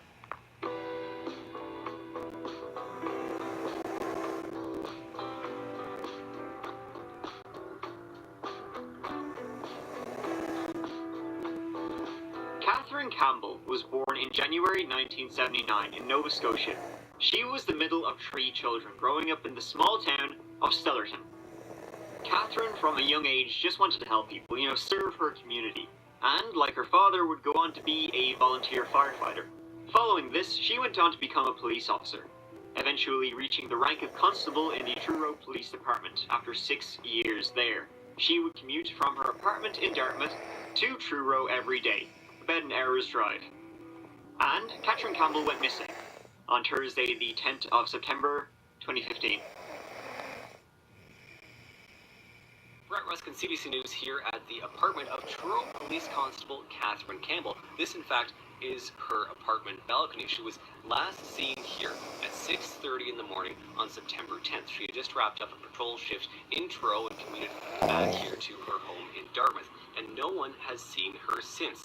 Police are asking anyone with information about this missing 36-year-old to contact them with any details. Brett Ruskin. 36-year-old Katherine was reported missing the following Monday when she never showed up for her shift. The dispatch supervisor with the Truro Police Department was the one to raise the alarm, as she was a co-worker and quite a good friend of Katherine's. And, Katherine Campbell was the type of person she would always phone in if something was going on, if, she was going to be late. She was kind of, reliable in that way. So, with Katherine being a no-show, the dispatch supervisor requested the Halifax Regional Police Department to do a welfare check on her in her Dartmouth apartment. Dartmouth is just across the river from Halifax. So they clickety-clacked, knocked on her door, no sign of Katherine. They entered. There was no signs of a disturbance or anything like that, but her purse was gone, her phone was gone, her usual, day-to-day bits and bobs were gone, just like Katherine. However, they did find surveillance footage of her leaving the apartment a few days previous, but that was that. She never returned. Good morning. I'd like to make an opening statement and then I'll take some questions. I'm Superintendent Jim Perrin, the officer in charge of the Integrated Criminal Investigation Division. I'm here today to speak about the death of Katherine Campbell, which is being treated as a homicide. This file evolved very quickly to the point that we believed yesterday afternoon that it would not have a positive outcome. However, it would be just a short couple of days later that Katherine Campbell's body would be found in Halifax, just across the bridge from Dartmouth. Katherine's body was found on the 15th of September. She was found near an overpass under a large wooden box. Inside a garbage bin nearby, they found her keys. And just over an hour after Katherine's body was found, a man was arrested while driving his car. 27-year-old Christopher Shampoo. Inside his car, the police found a tarp, rope, a blanket, and a 5-litre gas can that was half full. Also a backpack containing sandals, a long-sleeve hoodie, 3 t-shirts, pants, sandals, 6 pairs of underwear, toiletries, his passport, a deck of cards, and 2 boxes of Cipralex, which is a medication used for depression. Now, there are a lot of things, you could do with all that shit found inside Christopher Garnier's car. But 2 of them are burning a body and making a run for it. He was also found to be driving towards where Katherine's body was found. So, what led to this? I hear you barking, big dog. I'll take you through it. So to determine that, we have to go back to the night of September 10th and to the early hours of September the 11th.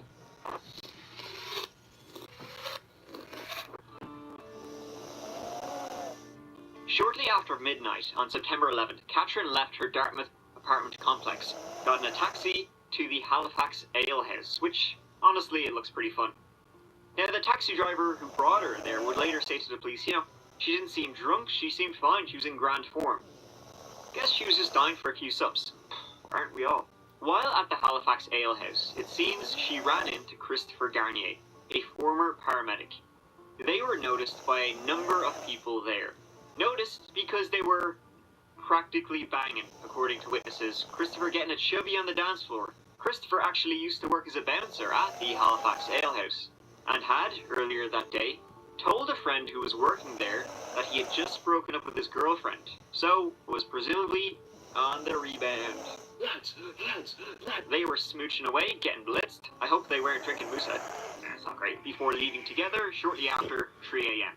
The pair of them got in a taxi now back to Christopher's friend's place, a fella by the name of Mitchell DeVoe. See, Christopher was staying with Mitchell because, well, he had just broken up with his girlfriend and presumably she had chucked him out. And now this taxi driver would also later say to the police he didn't know their names, he couldn't hear what they were yapping about, but he did feel some kind of tension between them. And after they entered that apartment, well, no one other than Katherine and Christopher were there. So we have to piece together what we think happened. And it wasn't good. By the way, the guy who lived in that apartment, Mitchell DeVoe, he wasn't there that night. He had actually been out on the beer himself, but in a different pub, and he didn't return till the next morning. So, what we do know is that at about 4:45 a.m., so maybe an hour after Christopher and Katherine were seen entering the apartment, Christopher was seen pulling a green bin. Christopher was not only seen on CCTV, he was also seen by multiple witnesses who were up early that morning, this, Friday the 11th. One was a garbage truck driver, another was a guy on his way to work, and he said he saw a man pulling a green bin that looked heavy. Another witness would later see the man. He didn't know who he was, but he said he made eye contact and he looked, quote-unquote, weird, pulling the bin and dragging it to, well, you know where he was dragging it to.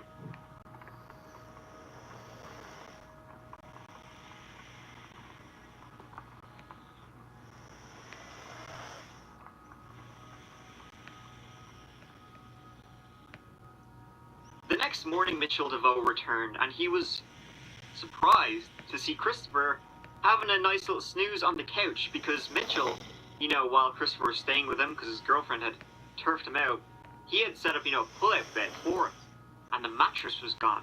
Weird, dude, what happened to my mattress? When Mitchell asked Christopher, hey, what happened to my mattress?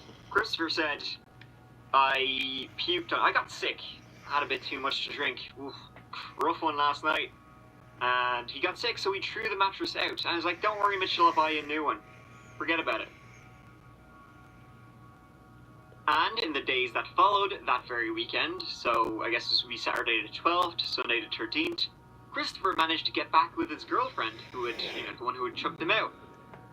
Good for him. So, all of these sightings were reported to police, and the police were following the leads of where they think Katherine was on the night she disappeared. From the pub to the witnesses. And so, they had started following Christopher. He was a suspect even before Katherine's body was found. So, when they did find Katherine's body, they swooped in on him and had him by the balls. After his arrest, the police went to the DeVoe apartment. There, they found blood. Some of the spots were located on the floor of the den, the back of the television, a Kleenex box, and on the handle to a cupboard that contained cleaning supplies. All matched Katherine's blood. Also, on a computer, they found searches for memory loss related to alcohol, and memory loss due to antidepressants. The autopsy of Katherine Campbell revealed that she had died from strangulation, and she also had a fractured nose and black eyes. Christopher Garnier was then interrogated. It lasted 9.5 hours. You don't remember, or you don't want to remember? I don't remember. What do you remember?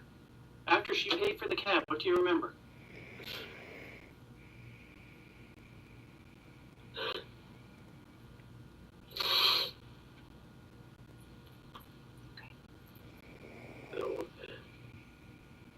Chris, do you see what's going on here? Did you, when you put her down there, were you hoping somebody would find her like I talked about earlier?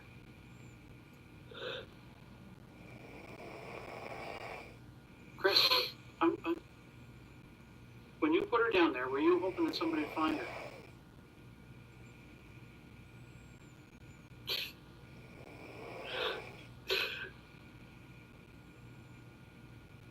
How can somebody, like, if I ran over a dog, I'd feel bad. How can somebody do something like this, and then all weekend you act normal, have sex with your girlfriend, go to your father's birthday party, and everybody says, oh, I have to let you, like always. Then you're driving around, you're changing stuff around, you were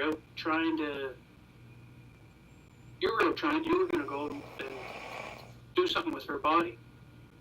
I don't know what I was going to do. Okay, well, the stuff you had in your car, what was that for? Well, I had my bag because I wasn't sure if I was going to leave or not. Right? What else? But the tarp and gas, they could have been for one or two things.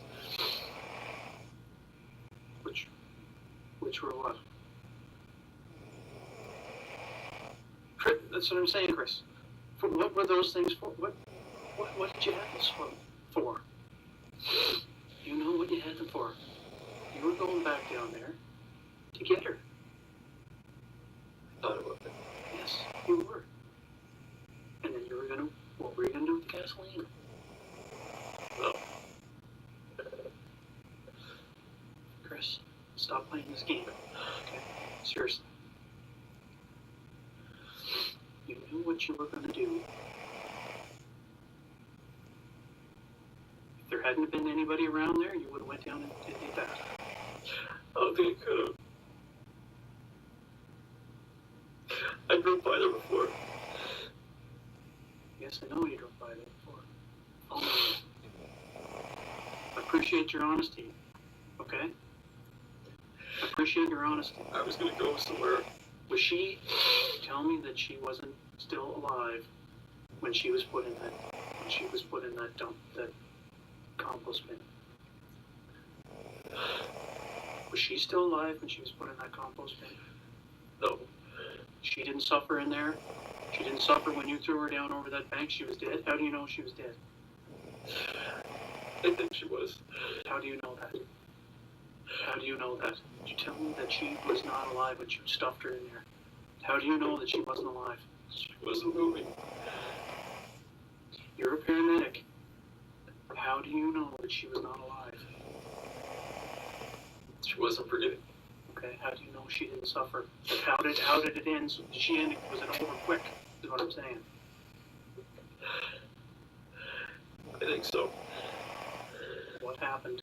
She got to that point where she's going into a compost bin. I can't even remember getting back to Mitch's place. Do you remember the cab drive though, somewhat? Do you remember going into the house? I mean, she paid for the cab, so obviously, if she paid for the cab, Chris, I mean, she could have said to the cab, just take me out of here. She wanted to go back there. So you didn't drag her into the house. That's what I'm saying. You did not drag her into the house. Okay? You can tell me that you told me, you assured me, and I'm hoping you told me that she wasn't alive, and you put her in the compost bin, right? And you know that that's the case because you said she wasn't breathing, she wasn't moving, she wasn't saying anything, right? I don't even remember most of the conversation when we were at the other house. I remember being by the front doors. I'm trying to remember. I remember her being on the bed. Or if she was bleeding. This is where the sofa would be, this is the end of the bed, and she's diagonal like this on the bed, right? Okay, this is her head. Okay? And you're standing there, and you punch her 2 or 3 times, right? And she's still down on her back, right? Chris, you're angry, you're really angry, you're angry enough, like I said earlier, you don't go around punching women, you've never punched Brittany, ever. There's no history of you going around punching women randomly. What did she say to you? You're stressed out, things are messed up for you, your girlfriend left you. Shit is piling up like it's all over the place. You snap, punch her, and then what happens? The head's right. Yes. Christopher then wrote a letter, which was read out by a cop. We'll listen to that in a second. But it feels quite disingenuous, you know, as shit, considering everything that happened. I'll read it out loud, okay? I don't know where to start. I only hope this will give you some closure. I never wanted this to happen. I've always been a caring person, but this is my darkest moment. I don't expect you to forgive me for what happened, so I won't ask for your forgiveness. I do need you to know that I am so sorry this happened. If I could give my own life to get hers back, I would. I will carry this with me for the rest of my life. Christopher Garnier was charged with second-degree murder and indignity to human remains. He pled not guilty after the confession. After the letter, he's got bollocks. He got bail, $100,000 dues, and was put under house arrest. However, he was eventually arrested again after breaching his house arrest. And his trial for the death of Katherine Campbell began in November 2017, over 2 years since, what happened.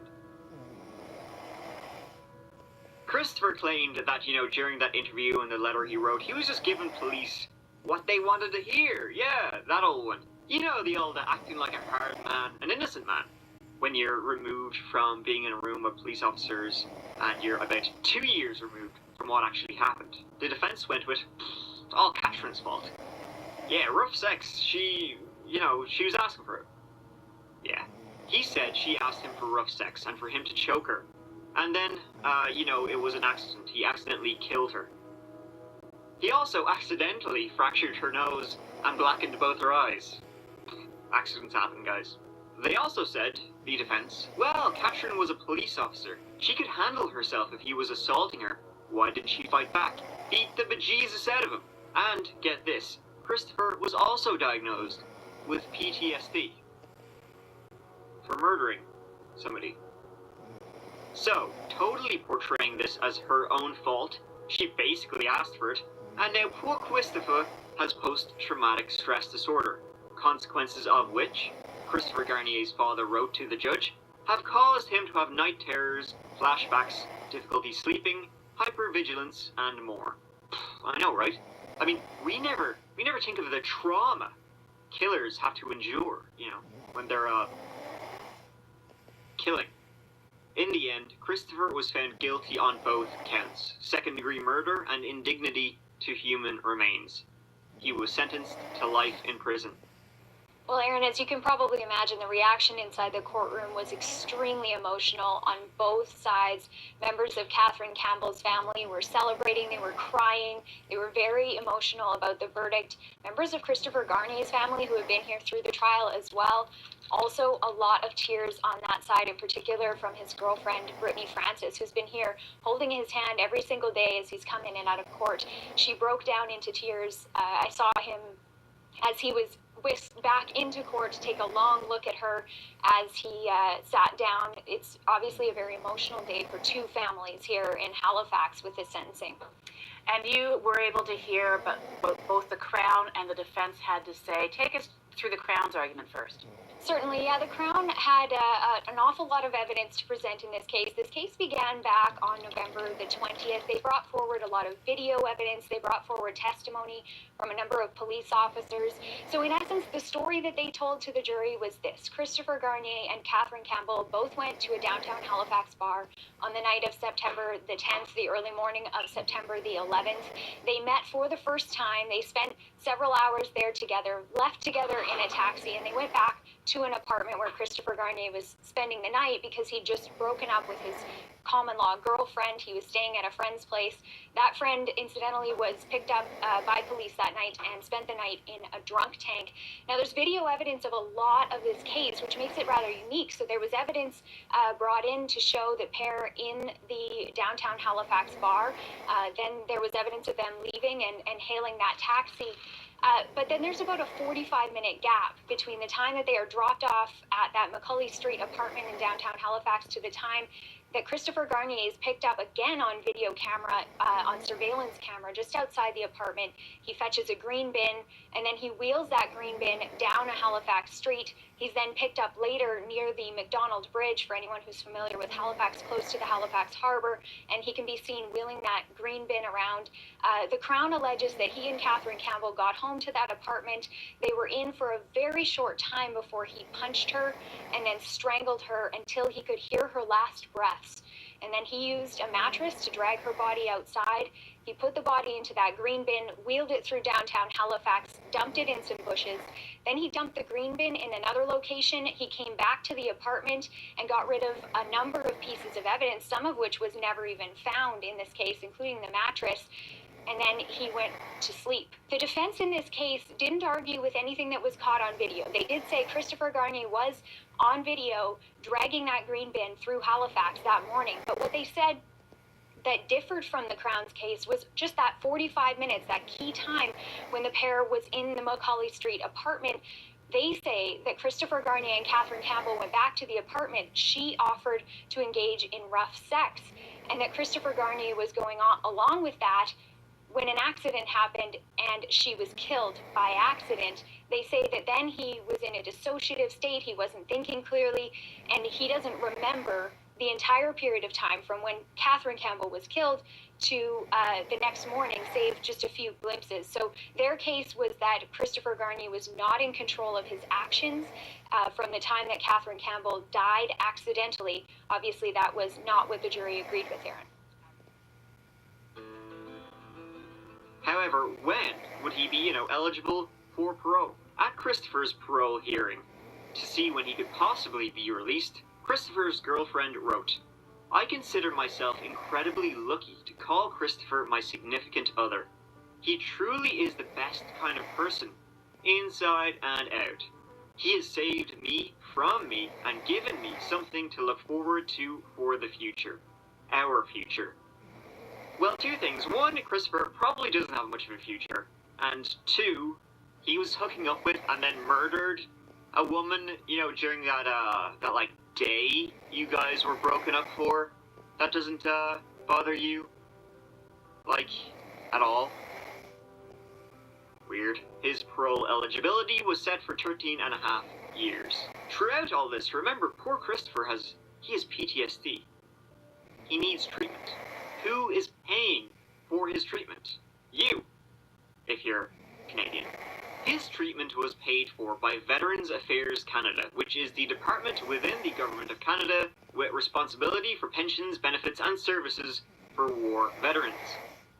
Now, Christopher never served in the Armed Forces of Canada, but his dad did, which meant he was entitled to it. Christopher Garnier from Halifax is serving a life sentence for killing off-duty police officer Katherine Campbell back in 2015. At trial, an expert for his defense testified Garnier developed post-traumatic stress disorder as a result of the murder. So it's good to know that, he is getting treatment for his PTSD, which is no joke, but the PTSD he got for murdering somebody as opposed to actual people who've been in combat situations. Yeah. It seems possible that maybe Christopher took out the anger he had, from breaking up with his girlfriend on Katherine. Maybe that's what drove him to do what he did. He was angry about something, and whatever happened, I guess we don't really know because, well, there was only two people there, and one of them can't tell the story. They were both drinking, although it was determined Katherine, she had been drinking, but she wasn't that drunk. But whatever happened, saying it was some kind of a sex act gone wrong is a joke. Because, that he accidentally strangled her. He also accidentally fractured her nose and gave her black eyes. Really? Really? How do you accidentally fracture someone's nose, even if you're having a hardcore bang session? It's probably possible, to be fair. But not in this case. The defense was pretty disgusting, blaming Katherine for her own death, that she asked for it. But, just because he's eligible for parole in 13 years does not mean he will get parole in 13 years. He could be in there a whole lot longer. Probably will be. The fact that he got the Veteran Affairs Department to pay for his treatment caused quite an outcry in Canada. It seems that he might not be receiving it anymore, but a motion to revoke the Veterans Affairs Canada benefits that have been extended to Christopher Garnier was defeated. So they tried to remove it, and people voted against removing it. Maybe they just thought it would set a precedent, but to be fair, this guy, really? In December 2019, Christopher Garnier appealed. The results of his appeal are still pending. Christopher's last name is also kind of funny, Garnier, because not only is he a sham, he's also a piece of poo, too. Thank you so much for watching. I really appreciate it. I will see you, as always, real soon in the next video. Take care of yourselves. Mike out.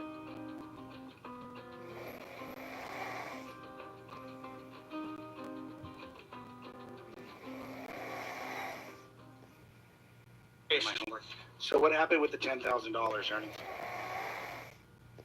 What $10,000? Country road, take me home to the place I belong. Texas, the $10,000. West Virginia. The wrestling event. I used to be a pro wrestler. No, there's not. For yourself. And Okay. You used to be a pro wrestler. Okay, I see what you got now. Okay, so $10,000 of pro wrestling. That wasn't really the wrestling event, so you didn't do your homework right. It was where you hired the cops and you didn't pay them either. And the rest that wasn't no $10,000. Diamond Dallas. Get the Anvil, Neidhart, and Diamond Dallas Page. Make an outline. Well, they all got paid, so you're wrong on that. You're wrong on that. It said you didn't pay anybody. Wrong. Yeah, there was a whole thing as well that Ernie had set up like some sort of wrestling match or MMA match, and then he collected all the funds and didn't pay anybody. And I think that was a true story. Wrong. Can I put you on hold 1 second, Ernie? 1 second. Go right ahead. It's an important phone call for me. Sorry. This is actually documentation purposes only. Hey, Grandpa. This is Doug with his fake grandpa. Doug would fake this phone call every day. What happened? You're your grandpa.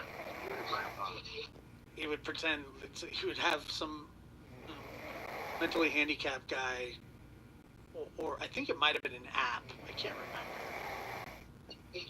You call your kids? I talk to my kids. Doug one time showed up to a bowling alley, and it was the Special Olympics bowling alley, and he was like, "Oh, that's my friend right there." But he never went near him. He was just, people were like, "Oh, that's so cute," and they were sending him cash apps and super chats and shit. You wash your hands? You want to call you tomorrow night? Call me next year. What? Okay, call me tomorrow night. Okay. Sorry about that, Ernie. I have to take a call every night. That's an important call to me. Beyond the YouTube shit and everything else. So, okay. So, now that we're back to normal. So, if you want to clear that up. He claims that he was a coach for the Special Olympics. I'm trying to figure. I just read about that right now. We were just going over that. Okay. What happened? And I'm just asking based on the face. No, I think that's the only trailer park fight, but I think he did get shoved. No, they're not involved in the. They just. I don't think anybody's actually involved in the case. It's just that I don't know. No, they're not involved in the case, but they want to be. They think that they know things. They don't know shit. Posts and the other posts that we've seen.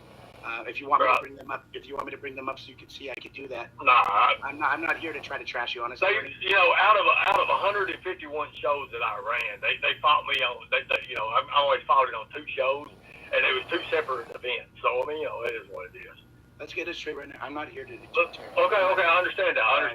Let's get it. Okay, let's go. Let's do it. All right, cool. Griff will come back, and I don't know what your guys' beef is. I'll let you guys talk that out in a minute. I just want to ask you a few questions before we get to that point.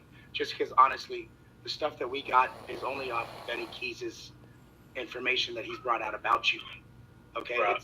It's not about. I understand. But you have to understand too. Look, you got a platform here that people actually believe a lot of things. A lot of things you say is not always true. Always remember that. Check it twice, cut it once. Do your own homework. Do your own investigation. And do your own documentation. It's measured twice and cut once. But what I can tell you. Go ahead. What I can tell you, it's not a pissing battle right now. I just trying to answer. I understand. Let's continue on. So, is this true? Did this $10,000 really go towards Alexis and nobody get paid, or is this all bullshit? That's all bullshit. Everybody got paid and everything was settled out. If there wouldn't have been, my ass would have been in jail. I didn't go to jail for that. So it's measured twice. Twice cut it one of the things. A lot of things you say is not always true. Always remember that. Check it twice, cut it once. Check it twice. Check it twice. And cut it once. Oh, that's funny. Do your own homework, do your own investigation, and do your own documentation. It's measured twice and cut once. But what I can tell you.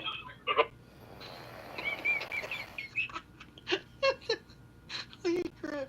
Oh, this is classic. I haven't seen this shit. I don't know if I've ever seen this, but I've seen them panel up before, and it's a nightmare. Go ahead. What I can tell you, it's not a pissing battle right now. I just trying to answer. I understand. Let's continue on. So, is this true? Did this $10,000 really go towards Alexis and nobody get paid, or is this all bullshit? That's all bullshit. Everybody got. Dude, nobody rips heaters like Griff. Nobody. There's not one person in the world that can have a schmag the way that he does. And everything was settled out. If there wouldn't have been, my ass would have been in jail. If there was an Olympic team of cigarette smokers, Griff would carry the torch at the opening for Team USA.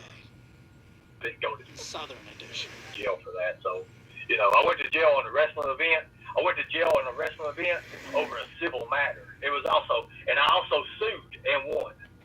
And it was the Walmart thing that you said, it was dismissed. But I won the case. You have to understand that. I still got the check. Yeah. Didn't say that. Well, I understand that on paperwork, but I can show you elsewhere. That was my receipt. That's all I had at the show. Okay, I understand that. Yeah, that's all I could get. So did he just clean his ear? Again. Yeah, orange shirt. Orange shirt's probably the most sane one up there. I swear to God. And that's just me getting the most I can. And it's not to trash, but it also is to bring light to this. What's this with syringes? That is a harsh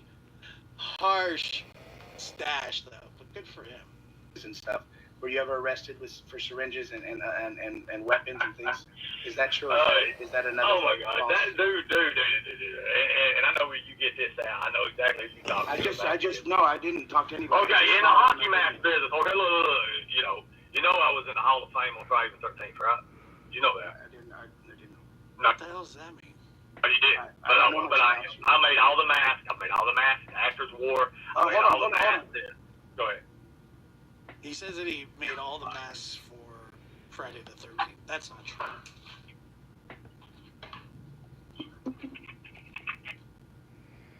Oh my God. I'm very familiar with Jason. I'm very familiar because I have every replica mask of Jason. That's from NECA. That's from NECA. No, I know that. Yeah. That's actually off of imprint of well, anyway, let's continue on. Anyway, David Miller made the actual Part 5 mask, by the way. Good friend of mine. But let's go. Let's keep going. Who gives a shit about those stupid ass masks? He said that I made the masks for Friday the 13th. He never did that. That's just Ernie allegedly scammed a guy. As a matter of fact, we can watch the video and then come right back. I mean, we're not doing anything, are we? You guys mind? I don't have it, but the internet does, and I can get it. All right, let's see here.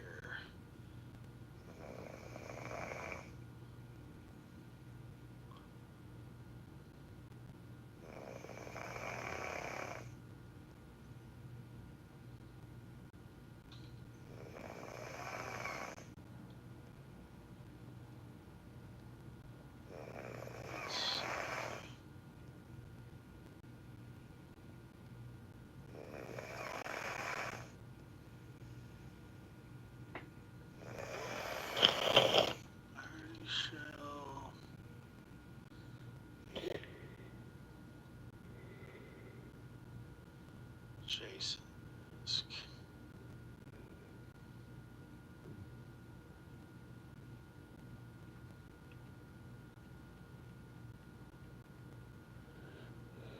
Where are we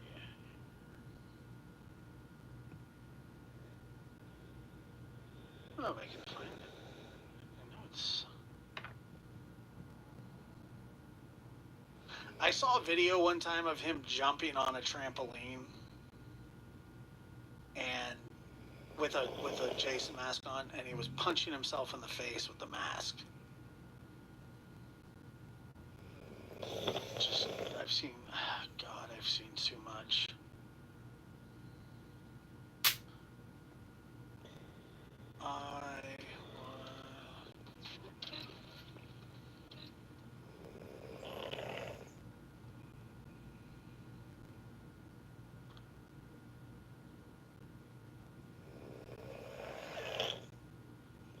I wish I could find that.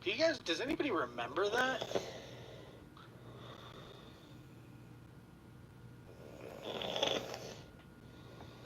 He was putting putting naked pictures up of people and threatening to kill them.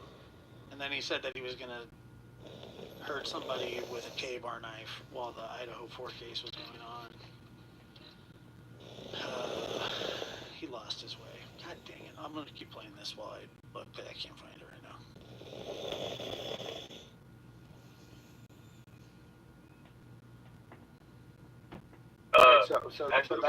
So they got paid. The $10,000 didn't go towards Alexis, right?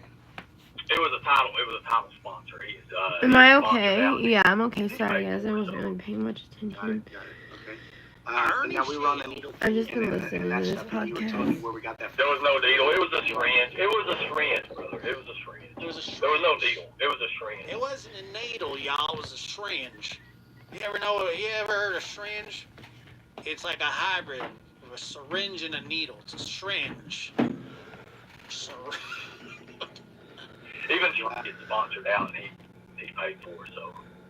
Got it. It's a syringe. And now we were on the needle thing. Okay. I'm so tired of listening to that shit.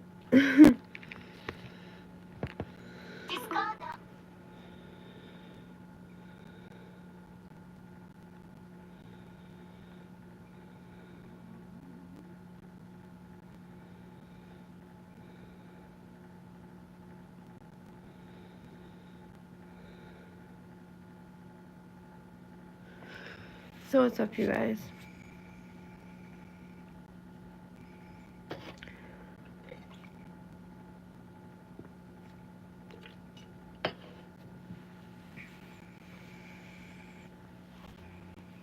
Yeah, my shirt's wet.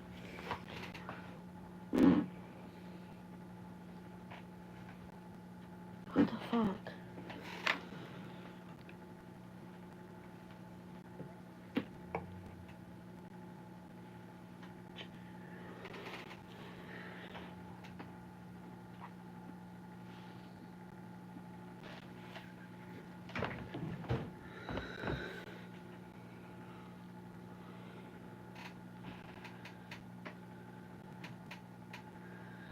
Where the fuck did my lid go? Bruh, I'm about to flip out.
Yeah.